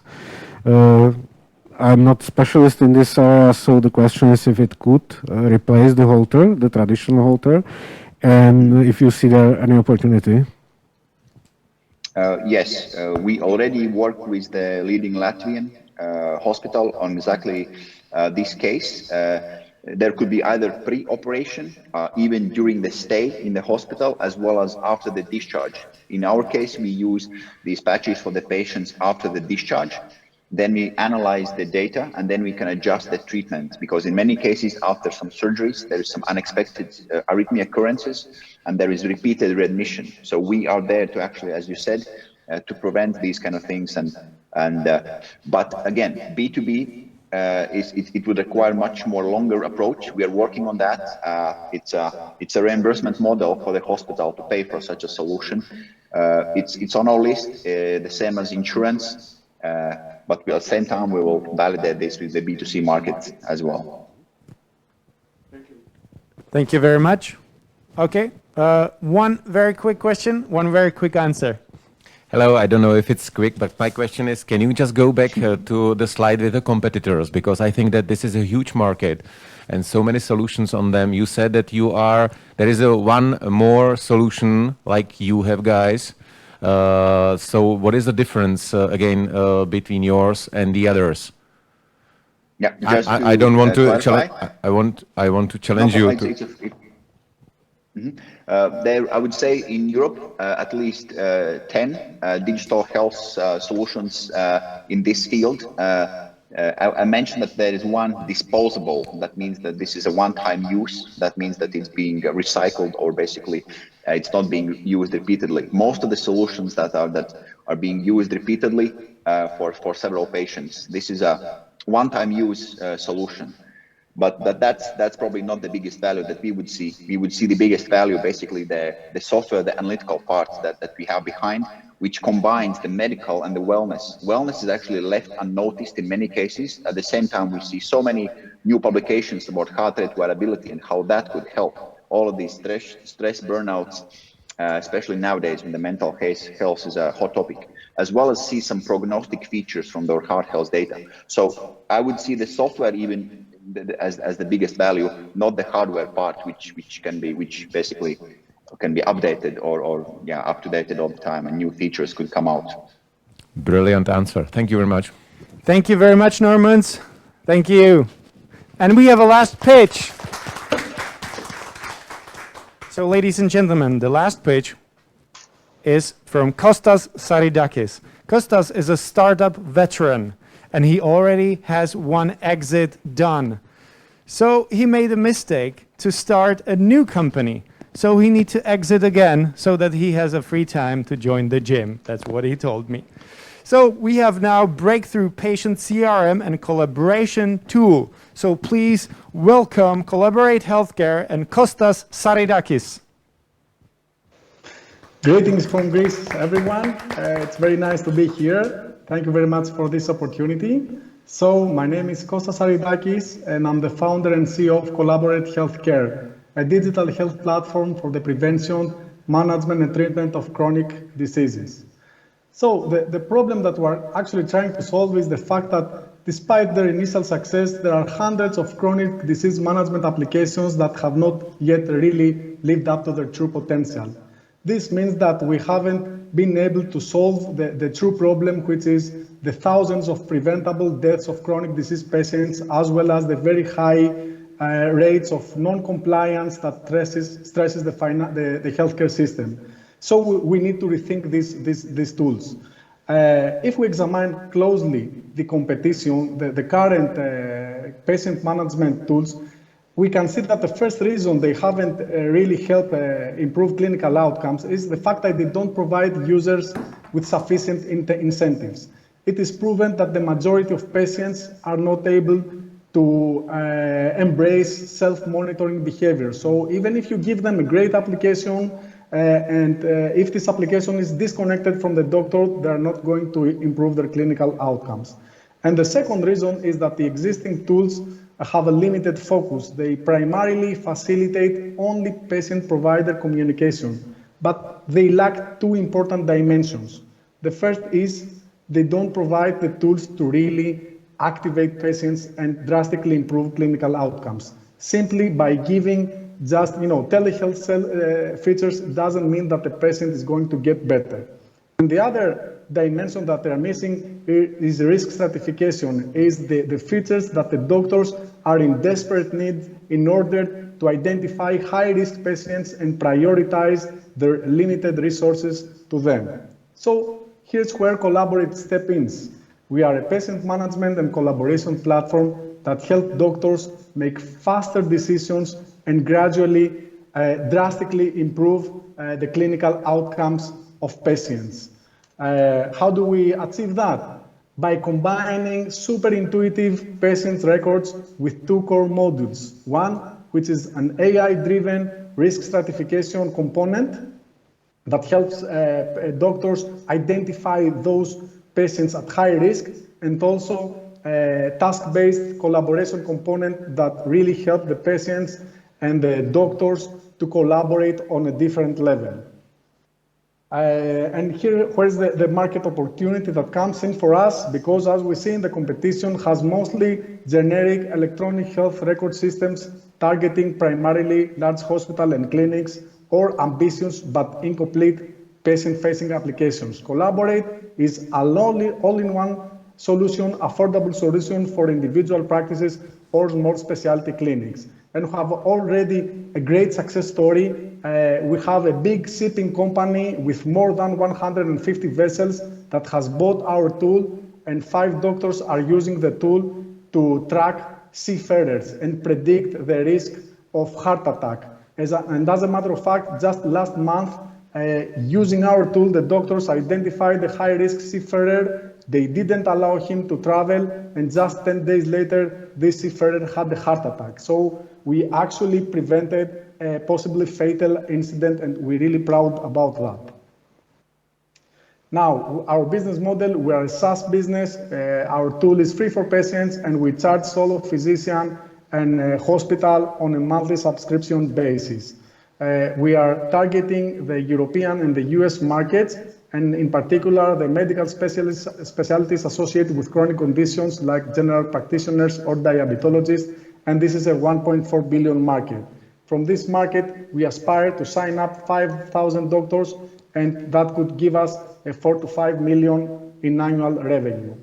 We are a strong and committed team. Personally, this is not my first entrepreneurial attempt. I have already an exit in my career, and we have an experienced and multidisciplinary board to help us with successful entrepreneurs, doctors, and people from the industry. Lastly, a few things about Collaborate. We have been incorporated in May 2019. We have already raised important pre-seed funding. Last year, we won a major European competition by Amgen. We have important traction, already users using our tool. We recently signed up a big contract with a big pharma company, and we won a big Horizon grant to pilot our solution in a Greek public hospital. And lastly, we are now raising a new round to validate the product in the US market. We have a term sheet with a big health tech VC, and this is a great opportunity for you guys if you want to join us and be part of our journey. Thank you very much. Thank you very much, Kostas. Thank you. Now we have a few minutes for questions and answers. Antonin goes first. Okay, thank you. I have a few questions. First is, of course, as you described this product or this application, it seems you have to have the certification of a medical device. Do you have the certification of medical device? We are in the process of them. According to MDR regulations, for example, if you have classification for 2B, it seems to be needed. Yeah, we are now implementing the ISO quality management systems, and we are in the process to submit in the Greek authority to get CE Mark Class 1 medical device certification in the next couple of months. This is also a prerequisite in the Horizon grant that we have received, and we will get it in order to start piloting with the Greek public hospital, as I mentioned before. So this is something almost completed. Okay, and the second question is about the motivation for the MDs, medical doctors. You presented that only the fees from doctors or hospitals you need. So what is the motivation for them to buy your application? Well, the motivation is that they have an all-in-one solution, so they don't really have to use different systems on a day-to-day basis. And we provide also appointment scheduling, billing functionality, so they can have it all in one place. So it saves time and money, and they can really improve clinical outcomes with our advanced features.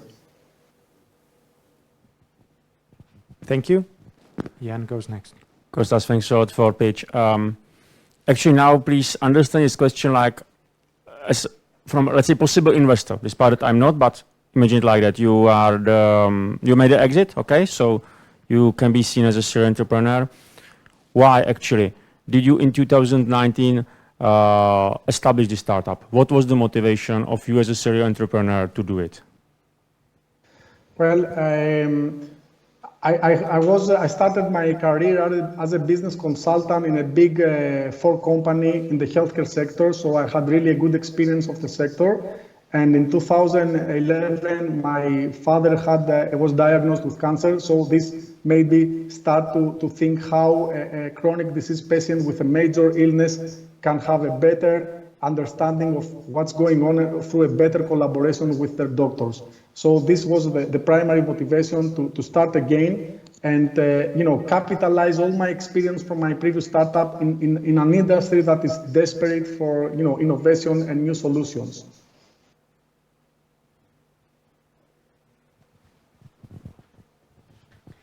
Hello, thank you for the nice presentation. My question is about if this system is basically able to replace the other medical record systems that are used by, let's say, the clinic or the practitioner, yeah? Or if it's additional and could be connected to what they use today. Actually, this is a great question. Regarding solo practitioners and individual practices, it can replace the old legacy tools. So this can be the new patient record to monitor all health issues of patients. But when we implement this solution in a big hospital, then this is a clinical application for the specialty clinic like the cardiology division. It should be ideally linked with the hospital information system. So a part of the health record, like with all the lab work, all the appointments of the patients have to be connected with the central information system, and you use the tool just for the advanced customized features that you need to monitor the specific chronic disease patients. Thank you. Okay, thank you very much. The time is up. So thank you very much, Kostas. Thank you, jury members. Thank you very much. It was a pleasure. Thank you. Likewise. Okay, that was Kostas. Now is the time when jury members get together and will decide about the winners. And now we have a panel discussion that will be streamed. The panel discussion will be hosted by moderator Adi Gaskel. Adi is the director of the Horizon Tracker, helping organizations understand the technologies. Freelance writer around the general topics of management, innovation, and technology for brands like Forbes and BBC. So now you can decide. The ones who are here physically, you can continue networking or will be watching the panel discussion that will be streamed. And we will start with winner announcements at 20:30 Prague time. So enjoy the next program and think about the winners. Thank you. See you later.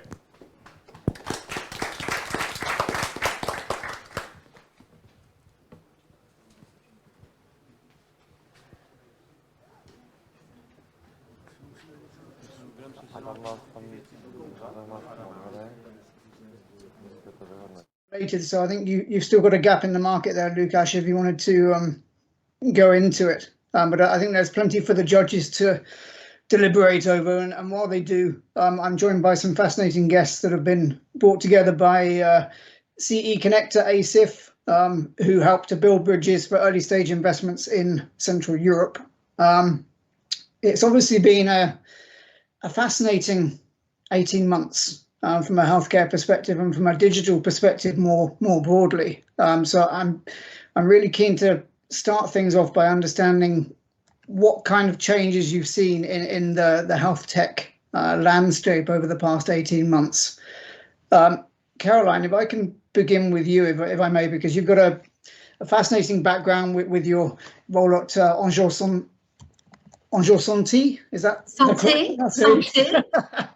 and also with the EIT Health Investor Network. So I'd love to understand a little bit about what you've seen in the health tech world over the last 18 months. And if you can each just shortly introduce yourselves as well, so the audience know who we're dealing with. Sure. So first of all, hello everyone, my panelists and the audience. I'm very happy to be virtually in Prague today. Otherwise, I'm physically in Paris. I lead Angel Santé, which is the largest business angel group in healthcare in Europe. We're about 140 investors that invest in biotech, medtech, digital health. And we also have the pleasure of operating on behalf of EIT Health, the Investor Network, which is a pan-European early stage network of investors in healthcare solely. So indeed, we have a lot of companies from all over Europe, not just France, coming to fundraise. And the interesting thing that we see, especially during the COVID, is that the capacity of these European startups very early to pivot so quickly. A lot of them had solutions that were applied to a different market or different indications, and they quickly grasped the opportunity to pivot and to go towards solutions that would be helpful to battle COVID. And so, yeah, I was quite impressed both by the startups' capacity to pivot, and also by the European community that was also very capable, both on a national and European level, to create these special funds to help startups go through these difficult times of fundraising. But I'll let the other panelists speak. But so it was an interesting time. Is that ability or that desire to pivot common in the healthcare sector? Because it seems like you almost get onto one singular path, and if your clinical trial doesn't work or something, then that's the end of your business, and it's very difficult to pivot into a new direction. So is that something that we developed during the pandemic? Yeah, probably. And I think more and more in the medical field, in the health tech field, more and more companies are targeting different markets at the same time, which adds an additional difficulty in terms of fundraising, because you don't target the same investors. Yeah, I think it was a question of survival for the COVID to really pivot. You have to, if you can't, if you see that you don't have the patients in the hospitals to do the clinical trials that you need, then you need to think of something else. And they're quite good. So it's great for our innovators. That's a good quality to have, I'd imagine. Yes. Tamas, obviously from EIT Health perspective, you're covering, I don't know how many countries, 27? 13 countries, yeah. Oh, amazing. So you're this is EIT Health InnoStars. So EIT Health itself, the entire European Union. So we are having a larger presence, but for Central, Eastern, and Southern Europe, that's 13 countries. And hopefully the UK is hanging on by its fingernails for the time being, at least. There were times when, when the hesitation around Brexit made it questionable that because previously and currently we have office in the UK, and because of the quite well-established agreement on Brexit, we are continuing the presence in the UK. Although unfortunately UK companies cannot have financial support further on, so that's the bad news. we got the dreaded B word out of the way early on, so we can sort of park it now, hopefully. Yeah, of course there would be changes, and it's not black and white, but yeah. So Brexit made it a little bit more difficult for sure. But the UK startups don't need European money. Oh, they have UK money. That's the point. That's the point. Oh, yeah. Well, they do. The biggest market in terms of healthcare investment is by far the UK. Yeah. So you've all got to come here. That's the answer. We need to keep our European money for the other countries. Damas, my official question. You're obviously in charge of 13 countries across Central and Eastern Europe. Have you seen the same kind of technologies deployed over the last 18 months in all countries, or has there been a sort of regional variation? Oh, yeah, definitely. There are many regional variations, but it's, yeah, from technology-wise, it's an interesting question because I cannot tell that there is an exact reason why some of the technologies are really connected to certain countries. Of course, I can give you an opposite example. So like telemedicine, telehealth, which is definitely one of the most booming area of new inventions. Of course, it started before the COVID, but because of COVID, it became more and more relevant. For instance, one of the most significant country from this perspective in Central, Eastern, and Southern Europe is Romania, and because of the many remote parts of Romania, and it's a really unequal, let's say, level of infrastructure which is available for remote parts of Romania. So actually, there is a reason geographically and from the infrastructure wise, but other than that, technologies are appearing actually pretty much the same technologies, same solutions are appearing in different countries at the same time. But of course, whoever can be, let's say, more advanced and first of all can survive the valley of death and move forward. Now that's totally let's say sudden sometimes. Of course, whenever we are talking about the Baltic countries, for instance, Estonia, of course, many of the companies can be, let's say, or can be a little bit more mature.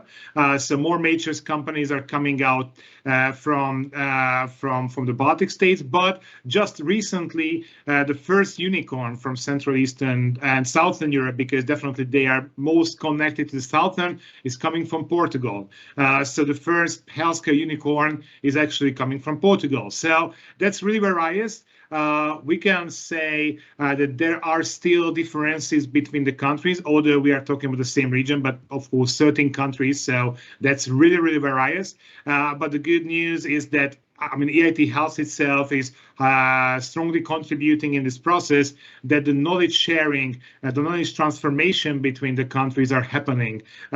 More and more people are open for that. And fortunately, COVID didn't stop this process. So, of course, it's always better to meet people in person. So the only field I feel the suffering and pain is networking, even though we have so many tools in our hands to a little bit help this. But the good news is that knowledge transfer, all these kind of collaborations are happening also in the online world. So there is no stop here, and that's a great news, I believe.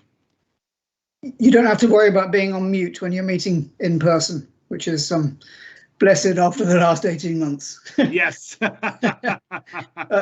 Nino, I know Slovenia. You're joining us from Ljubljana, I believe. Slovenia have been quite early adopters of telehealth and were quite advanced pre-COVID.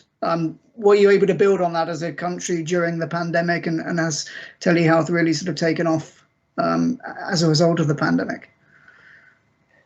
Yeah, so thank you for having me here.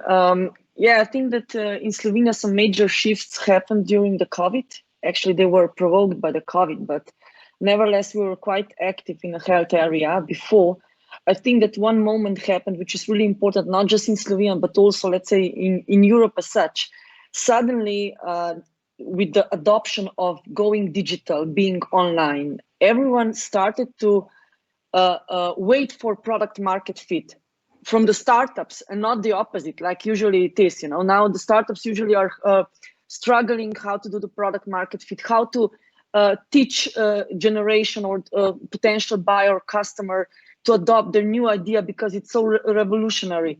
Suddenly, the COVID started with something new, which is kind of pattern of clients, potential clients, buyers. Give me something to solve my problem. And they're now suddenly ready to do it online, to do the telemedicine, to do any kind of shared data, whatever it is. Just help me, And on some way, COVID actually really helped startups who are from healthcare healthcare area, sorry. And I think that this is something that also happened in Slovenia because we are really traditional from the customer point of view.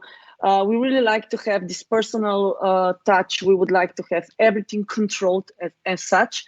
So now this changed. So we suddenly were able to do telemedicine just as a experiment, but it's working. Suddenly it works, you know, and this is kind of yoo-hoo moment. Like, yes, we are able to do it. There is a market, so let's go and do some magic on a market. And I think that this market shift from this point of view was really welcoming from, in a way, of startups. Suddenly they have a market. So this is from, let's say, observation from Slovenia, but I also believe that it's kind of common in Europe as such. No, I definitely think you're right there. Petter, your background's amazing. And there's been so much recently about healthy aging and Europe and Asia are aging quite rapidly, and there's a strong desire to do that as healthily as possible. Obviously, you come from a longevity background. That's sort of where you're primarily investing. How have you found the last 18 months? Have you been sort of squeezed out a little bit by the needs of the pandemic, or have you still found lots of things to get your teeth stuck into? Well, thank you, and hello everyone, and thank you for having me here. I'm connected from Palo Alto, from California, and the last 18 months, I consider it maybe last 24 months, rather to say, it was like an acceleration of the field we are in. So I can explain what we actually mean on the longevity umbrella, because it's not just the healthy aging, how one can imagine that for some elderly people we need to ease their life, but it's actually much more about the midlife, about the life starting, let's say, around the age of 35 until, let's say, age of 65, when we see the biggest need of the health improvements and prevention of chronic disease and the prevention of any upcoming disabilities or reduction of performance.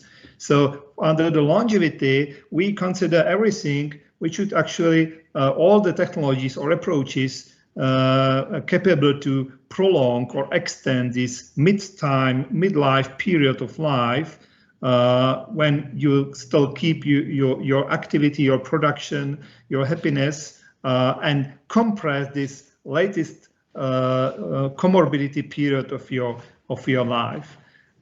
So during past 24 months, we actually have done the major part of our activities, meaning that we invested in more than 30 companies, mostly in US and UK market, and a couple of the other part in Europe.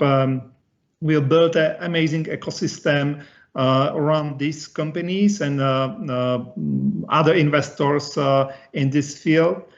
We created wonderful connections across the major scientific centers around the world. So I'm really happy because the COVID and let's say the limitation of physical traveling actually enabled a much faster development of everything. But eventually, after 2 years being locked down in Prague, so I moved to US. I'm finally capable to meet everyone, and I consider it like a further acceleration built on the previous attraction. And is it too late to start if you're marginally over 35 years of age? Okay, so just asking for a friend. Yeah. So you can consider that the biological age is something different from your chronological age, and actually, what we see from measurements, and we are actually capable to measure this on scientific basis. So this biological age can be like plus minus maybe 20 years. So it could be 20 years younger or 20 years older. It is basically the measure or level of your health. It's not like a true biological age. That's a relief. Philip, thank you for patiently waiting for your turn. I know RSJ aren't currently investing in healthcare, is that correct? But you're actively exploring the area. Are there any particular technologies that are in your crosshairs that you're particularly keen on exploring further? Yes, of course. Thanks for having me. So maybe just a little bit on RSJ first. We are a small Czech Republic-based financial group, originally starting in algorithmic trading. RSJ Investments was founded as a family office to our founders, to our shareholders, and currently we are growing into a full-size PE and VC fund manager. So be short about us. I'm representing here the life sciences strategy, the dedicated life sciences fund that you mentioned. In terms of technologies or areas that we would like to look more into, or we are looking more into, we are particularly into women's health, which is a emerging new area. Sometimes they call it the femtech, the area of the underserved kind of female healthcare market, because women are way different from men in many aspects. Sometimes they kind of say that women aren't just a smaller man, and they are way more difficult in terms of many healthcare aspects. So this is one of the areas. The other would be obviously, it's been mentioned several times, it's telemedicine, healthcare technologies that would make the current systems more efficient, kind of easier to navigate and easier to manage, cheaper to run. That's also kind of our interest. And if I may, I would add a kind of final note to the initial round of questions in terms of the changes in the ecosystem in biotech and healthcare. I would like to kind of take a step back and kind of say that the innovation in the private sphere, in the startups, in biotech companies, this fact has remained the same during the pandemic. Just the world has been changing towards the needs for the products and technologies that which have already been there. They've been ready and waiting for the demand to come. So maybe just a little bit different aspect as in the sector, the health tech hasn't been changing that much, while the world around it has been a lot. Obviously, we developed the vaccine in pretty quick order, out of global necessity. Do you think that will be a common factor for drugs worldwide now? Are we going to have shorter clinical trials and quicker time to market? We've already have been, those antibody cocktails, the new drugs that came up very quickly during the COVID pandemic. Antibody-based drugs are notoriously difficult and expensive to develop. It takes a long time to kind of bring them to market, and now we've been having them on the market in the matter of months. So I think we've been seeing that. Absolutely. Tamas, I know, I think it was last year or the year before, EIT Health did various roundtables with entrepreneurs, healthcare entrepreneurs from across Europe. And a number of challenges emerged that were quite consistent across all of them. Are you able to sort of shed a little bit of light on those roundtables and what some of the key challenges that they uncovered were?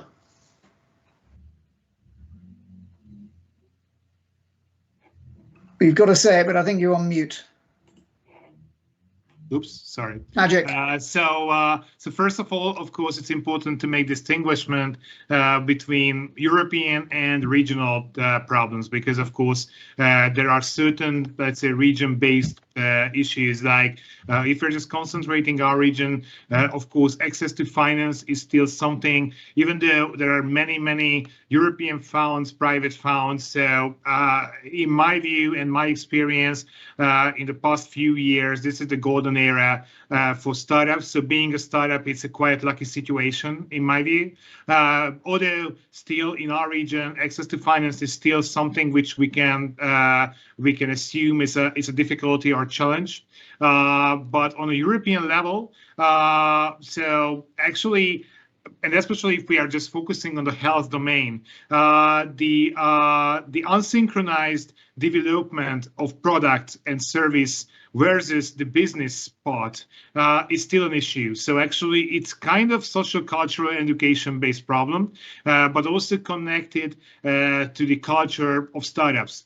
So if you are just looking out a little bit from Europe and concentrating on Israel, where we also have an outreach office in Tel Aviv, and of course, Israel is calling themselves the startup nation, and there is a reason for that. Definitely, of course, Israeli startups are great in marketing in most of the occasions. So in communication-wise, I'm coming from the communication and marketing industry, so my biggest appreciation for them, because they are really good in most of the occasions in sales and marketing. So Startup Nation, of course, it's a balloon, it's a marketing balloon, but in a way it's true, because they know what sometimes European startups don't know, actually, and this is how to market themselves, how to build up the business part of their startups. This is what we are still observing. Just before this event, we just closed the selection bootcamp of Healthcare Lab together with Roche, and we just selected the 9 startups challenge-based. And even though there were the shortlisted 20 companies, most of them were still suffering from this. They were quite mature, they were proceeding well, but still you felt like this kind of unsynchronized way of doing the things. So first of all, education and education on the business side. The second, again, the financial aspect, access to finance. And in general, keeping up with the information, that's a huge challenge for startups. So there are, as I mentioned to you at the beginning, golden era for being a startup. Yes, true. But on the other side, you need to find those sources. And of course, if you are, if you're keen on to find it, you can find it. I'm not saying easily, but you can find it. But definitely, this really fragmented distribution of information within Europe can be a challenge, especially for early stage startups. There is, again, which is kind of connected to the financial aspect. But I cannot tell that it's not so partially, but I would like to highlight the partially word here. So financing early stage startups. Of course, from an investor point of view, very early stage startups are just not attractive, and it's totally okay. But somehow they need to survive. And this is where institutes like EIT Health can come to the picture, actually make them survive. And whenever they're becoming attractive, now the private financial sources come and actually go into these startups. So these kind of collaboration between the ecosystem players are ongoing and developed a lot actually in the previous years, but still we have a long way ahead because again, hundreds, maybe thousands of ecosystem players within Europe. Just the collaboration should be more fine-tuned. And yeah, we should help each other and at the end of the day, help the startups to get into the market and becoming successful.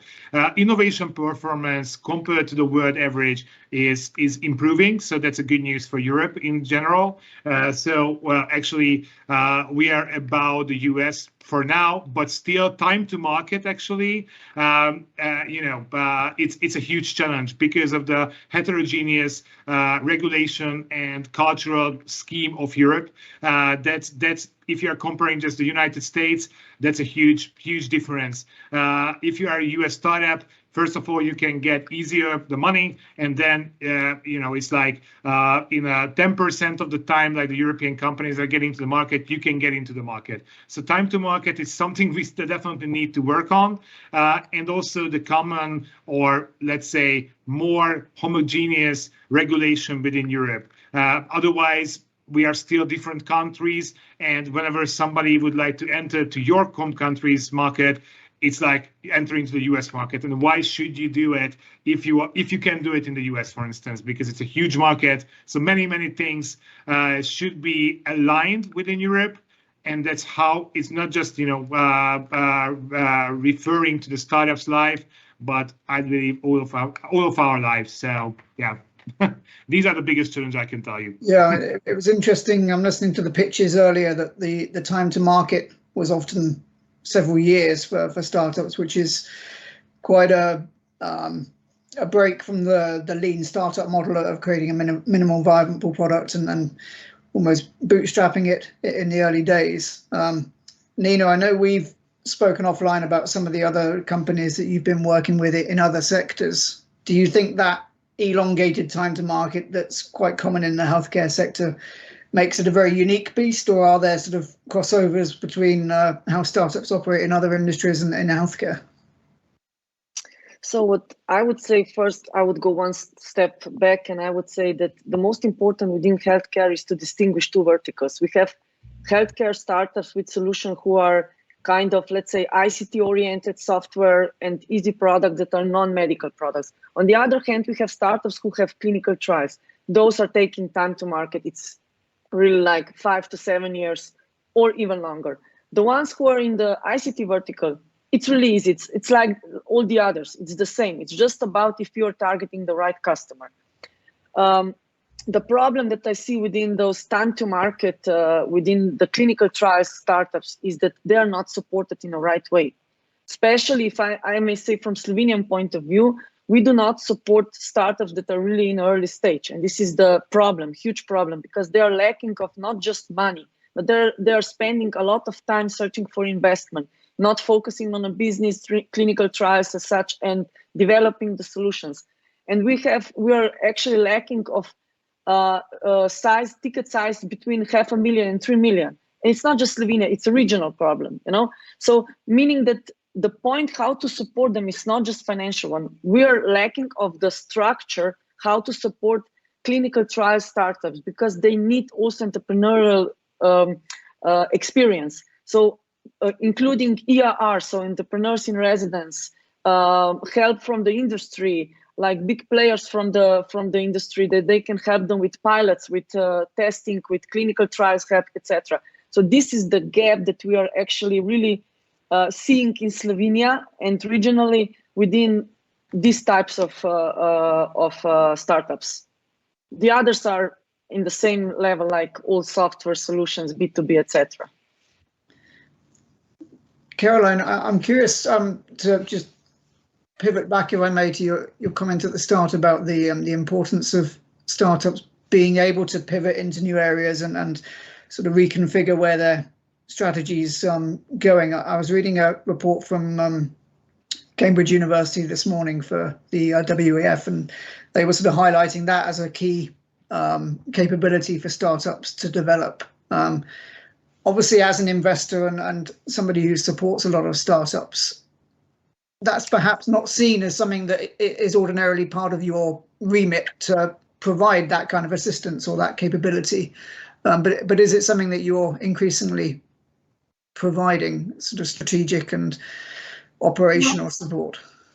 Obviously, first of all, investors who take the time to speak to companies that come to them with an investment project, it's great if they can take time to explain where they feel that project has certain weaknesses. And I always tell startups, if you hear an investor, 3-4 investors telling you the same thing about where your project is going, you probably should listen to them. That's the first point. And then the question is also trying to find the investors that can give you what we all call smart money. So you have to take an investor that not only is going to put money on the table, but is also going to open up his address book, bring his expertise to your development. And if that investor is particularly valuable for you, then you should have him on your board. You should have him on the strategic board, and then you should use your strategic board. That's going to help you to tell you if you're going in the wrong direction. A strategic board is there to give you advice. They're not there to run the company, definitely not. But I think startups have a tendency to think that they're all alone in their ivory tower, and they don't use the resources that they could use as prospective investors, as investors in their company. And I would say for startups that are a little bit in countries like InnoStar region that may be a little bit more difficult, and it's true, to find equity, go and find key opinion leaders outside that will give strength to your proposal if you go and talk to foreign investors. If you're a company from Hungary and all your key opinion leaders, all your investors are from Hungary, you'll have a harder time attracting a French investor, for example, unless you have an extraordinary technology, you know. But it's the truth, and I hate to say it, but I see it every single day, and the statistics show it. If you come from regions where you do not have sufficient private money and there's not sufficient public funding for startups, then you need to be better than others. You definitely need to be better than a German company to convince a German investor if he's allowed to invest outside of Germany, because the LPs also, you know, restrict the geographical scope of these investors. But if so, if you do go and talk to global players in the equity scene, you just got to be really, really good and really better than others.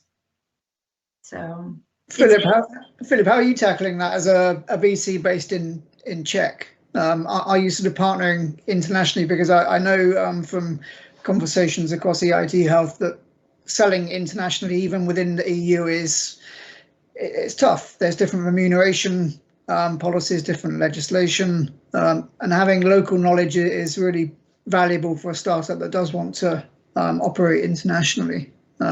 So how are you sort of tackling that international aspect of health entrepreneurship? Yeah, I can only agree with Caroline. We always kind of are looking for an international aspect to the local startups that we meet, because we are tiny small market, not many investors. We always kind of we call the Czech market as the proving ground to kind of make the proof of concept here, and then we would like then to have at least a kind of strategy to expand abroad. But in terms of we mentioned that earlier on, in terms of the kind of gap between continents, this is one of the kind of topics we would like to also dedicate our future endeavors to kind of make use of the gaps between valuations, approaches between Europe and the US, which sometimes we are kind of jealous for the US that they have such a huge market, huge opportunities there, but it also creates a massive kind of opportunity for everyone who would like to kind of arbitrage on the gap to bring the local European technology to the large market. Petter, you're obviously based out in America at the moment, which has a healthcare system all on its own, it feels like, for better or worse. Is that a factor in the strategy that you recommend to companies? Are you sort of advocating people go direct to consumer rather than via the medical establishment, should we say? So, well, considering the field we are in, so it's more like an emerging field. So there is definitely not enough readiness on the consumer level market for what we do or what all companies do. But that will change really soon, like within the next 2 to 4 years. So we actually are mixing multiple strategies, and talking about the markets.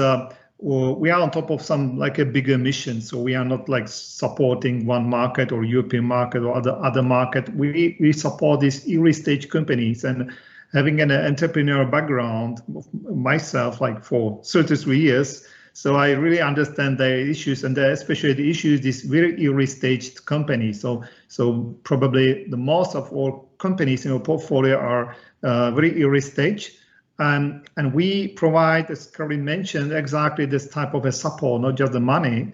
Though even the tickets are not so big, it's like a couple of $100K of US, but we engage with them, and then we help them to fine-tune the right strategy for fundraising, find the right strategy for markets. Maybe some of them fall into the biotech category. So obviously, it's not like a typical market strategy. It's more like a strategy how to build the value.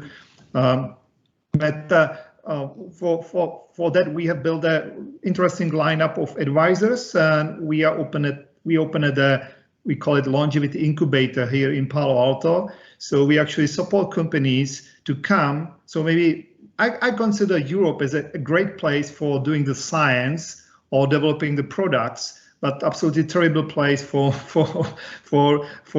like a market development or raising the money, because there's someone create something beautiful in Europe. So for example, in Czech Republic, so it can be valued like for 1 million, and if they just move to UK, they can get 2 million for the exact the same thing. And if they move to US, they are obviously on 4 million level of the company valuation with the same thing, but they need to have a different mindset, and this is what we help them to do, and support this structure. So keep the science and product development in Europe, and do this like big thing and big international strategies from US. So, but we don't see any like too much companies actually ready for that type of thinking coming from, especially from Central Europe. But there are some.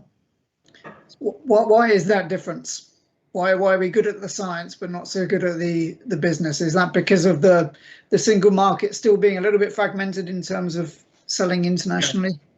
Yeah, definitely. So so if you consider European market, it's actually not like a market because of this fragmentation. So you have various different regulations, and even the language barrier is still have a big role in this way. And then there is even the speed of the things. Like if you consider startup moving forward on European market, creating products and do something, it's like maybe half of the speed of the same type of startup in US. So they are much more agile here. But I'm not talking about the US market. So it's obviously greater, or maybe in some part of the health technologies maybe bigger than European market. But I'm talking about the potential of world or the global market, because the major markets in next 5 to 10 years will not be Europe, even the US. It will be these emerging continents like South America, obviously Asia, even Africa. So these are the countries which will have the most quickest adoption capabilities, because they are basically building from nothing. We have mostly everything in Europe. So this is maybe one of the reasons why people are not just so eager to move forward, because it's maybe the current state is enough, and maybe we can do better, but it's not a great motivation for all these emerging countries. They just want to do something new. So this is the place where we can do all this amazing tech, including the platform for medical. So we don't do so much platforms. I like Costa. So by the way, collaborative healthcare, they pitched. So we are the healthcare VC. They mentioned they got the term sheets from. So I really like them. We really want to help them to move to US and extend the product, and do this in a faster manner. But we do also a lot of diagnostics, diagnostic companies, and for that you really need massive markets where you have a really big number of people, and so this is not the Europe. I think the judges are in a soundproof room, so you haven't influenced them unduly, so we don't need to worry. But Tamas, so I know EIT have an office in Israel, I believe in San Francisco as well. Are you looking at other places, some of the markets that Petter was talking about? Yes, so actually Africa is something which is targeted by EIT Health.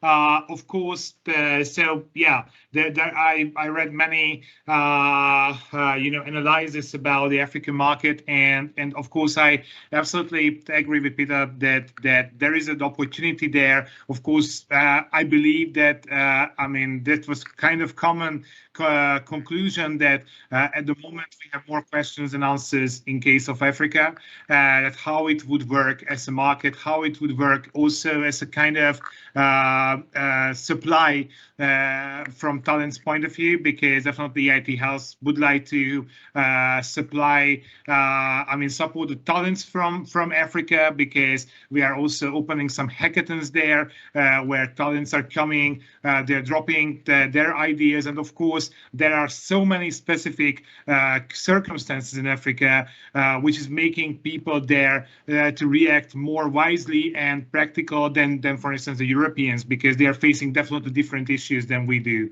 So Africa is something we are definitely thinking of. Of course, we are also considering Asia as a possible target, but you also need to know that we already, so for startups, so this is, we are talking about in case of Israel and in case of San Francisco, we have offices mainly for building a bridge between Europe and those countries which can be considered more mature from innovation point of view and communities point of view. So we are learning from each other. We are organizing programs there, and we are of course providing opportunities for European startups on those countries and those parts. But on the other side, we are already having a large coverage outside of Europe as part of the Bridgehead program we have. So it's part of our accelerator portfolio, and this is a soft landing program if we want to really narrow it. There is a European and a global part, and the global part is focusing on China, Japan, US, Canada, even of course North Korea, and actually we do have planned India and maybe Pakistan as well in the future. So we do have already the opportunities to catapult some of the startups in a soft landing program to these countries. But on the let's say local presence side, Africa and Asia is under consideration. But again, we would like to, of course, not just continue but extend the presence in Israel and San Francisco. And if you just check out the Israeli hub's work, so many things are happening. So and there are definitely a huge value in their activities, how we are exchanging knowledge among Israeli and European startups, and of course experts between the two countries. Let's call this way. So let's consider Europe as a country in this perspective. What is it you're doing in North Korea? I'm fascinated by that partnership. Sorry, it's south, of course. Guys, this is the beauty of the evening event. So yeah, North Korea would be adventurous. So maybe a surviving camp. I don't know. But anyhow, so it's South Korea definitely. So sorry. I thought we had a scoop there, EU and North Korean partnership. Yes. You heard it here first. We have strong diplomatic relations, as we all Indeed. know. So no, I'm just, it was just miswording.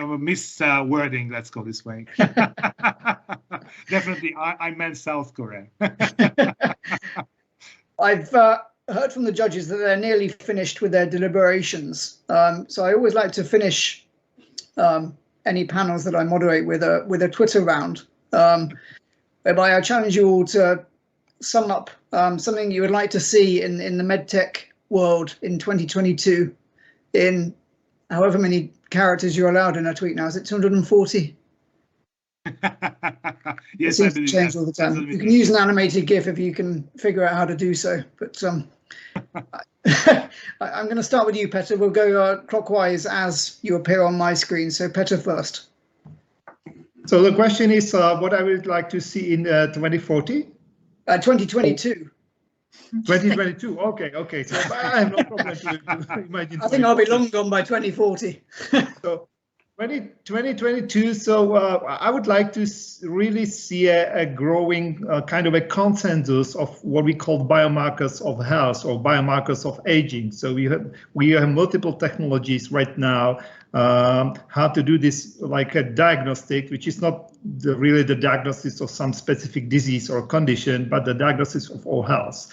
So it's really fragmented. It's coming together slowly, but we need consensus, because after that we can start implementing this as an endpoint for clinical trials. Because the current the most problematic part of the clinical development is that the regulatory paths don't like recognize all health. They just see all disease or any specific indication. So we can't develop the approaches or drugs for all health. So that's what I wish to see, like even more progress in 2022. Nearly fitted that into a tweet. Nearly. Philip, go. Yeah, I would like to see the global healthcare systems kind of learning from the recent crisis and helping to find solutions that would make them more efficient, more kind of better working, better serving for the patients, but not only patients, the people overall, to kind of see the lessons learned from the recent pandemic and finding a way in the health tech sector, finding new technologies to adopt to help kind of to improve the healthcare standards around the globe. Brilliant. Caroline.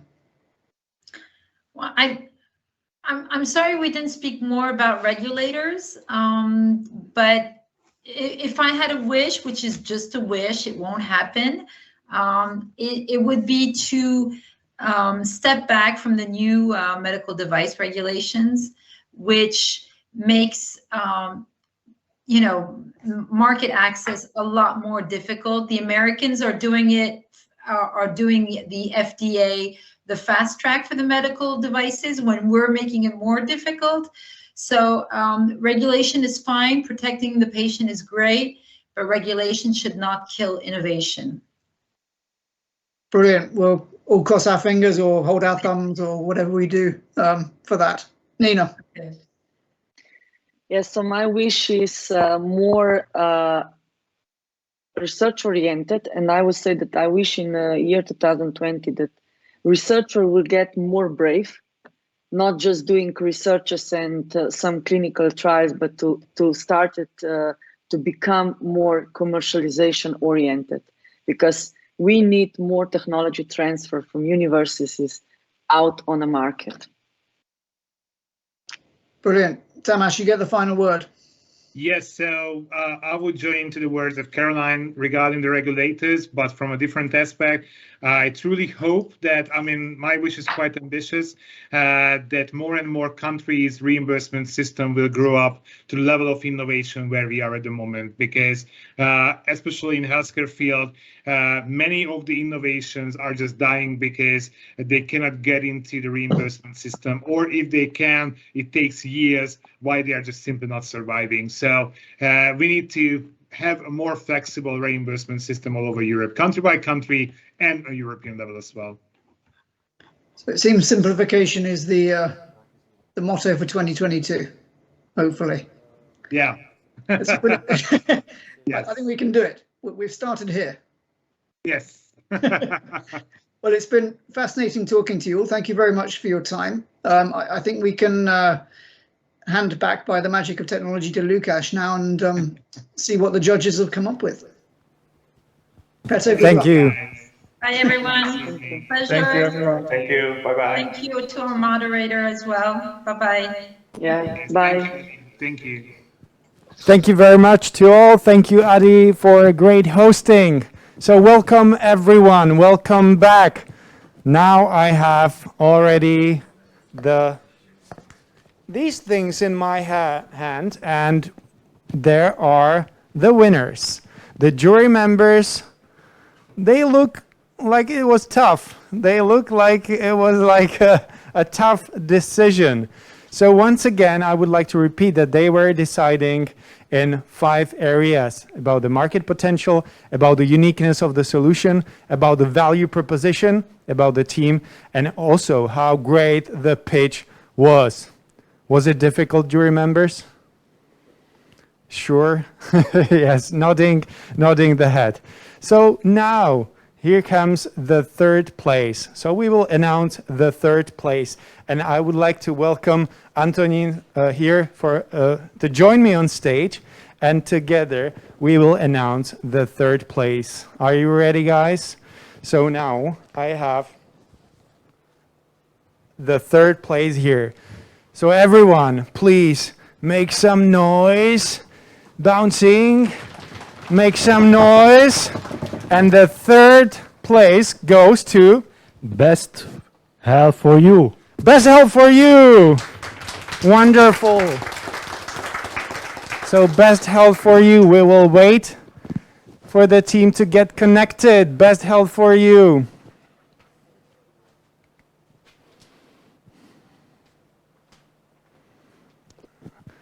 Hi, Carolina. Hi. You are on the box. So what are your feelings? Can you share with us the feelings? You are on the box, bronze medal. Yes, I'm very happy. Thank you. It was the first time that I tried this adventure of pitching, and I'm very happy that we are in the 3rd place. Thank you. Thank you very much. Okay, thank you, Antonin, very much. Okay, round of applause. And now here comes the 2nd place. So the silver medal. And I would like to ask Martin May to join me because we will be announcing the 2nd place together. Okay, like the Oscars, as you said. So the 2nd place. So please make some noise. Second place goes to Upolife. All right, Upolife, 2nd place. Congratulations. Woo. Hi, Normunds. Hi, hello. Hi. How are you feeling? What will be the next steps? What will you do? Yeah, I'm feeling awesome. This is a great recognition. I'm so happy for this experience, and definitely it gives extra motivation to move forward.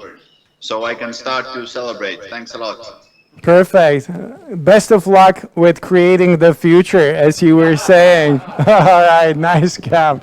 Thank you very much. Thank you, Martin. And now we have the most important announcement. And then we have also the crowd announcement. So I would like to ask Honza to join me on stage to really announce the winner of the winners. The 1st place, the gold medal. So, the gold medal, please make some noise. Okay, so the technical team, get ready to connect with them virtually because it's actually not necessary. We are medical. We are medical! Woo! We are medical is here. So, please. Oh, we don't have the certificate. So the first, yeah, congratulations. How are you feeling? Oh, I think like the whole team haven't slept for many nights, so it's like I hope it's deserved. And I also want to thank our investor because without him, all this team just couldn't work and do this product. So thank you a lot. Perfect. Thank you very much. Thank you very much. And best of luck in further development and users and clients. Best of luck. And now we have the last announcement, the crowd announcement. So we have the cards that you sent us. And as I promised, we have one present for you. As you can see, what do you think it's inside? Okay, so I would like to ask Tomáš Šebek to join me because we will be tossing the winner.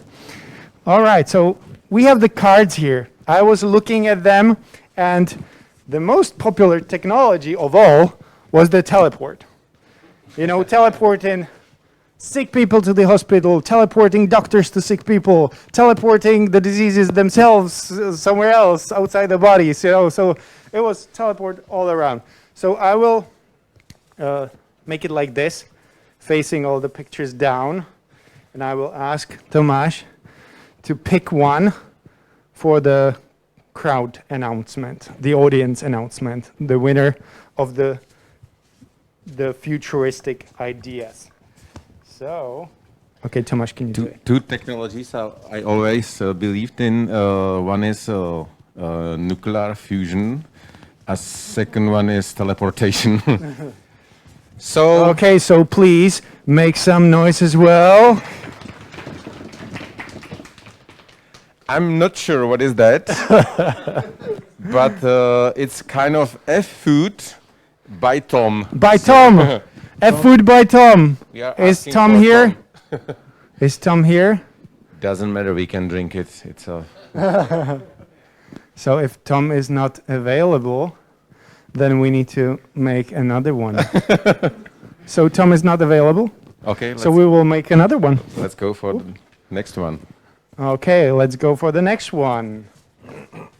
Tom is not available, so please make some noise.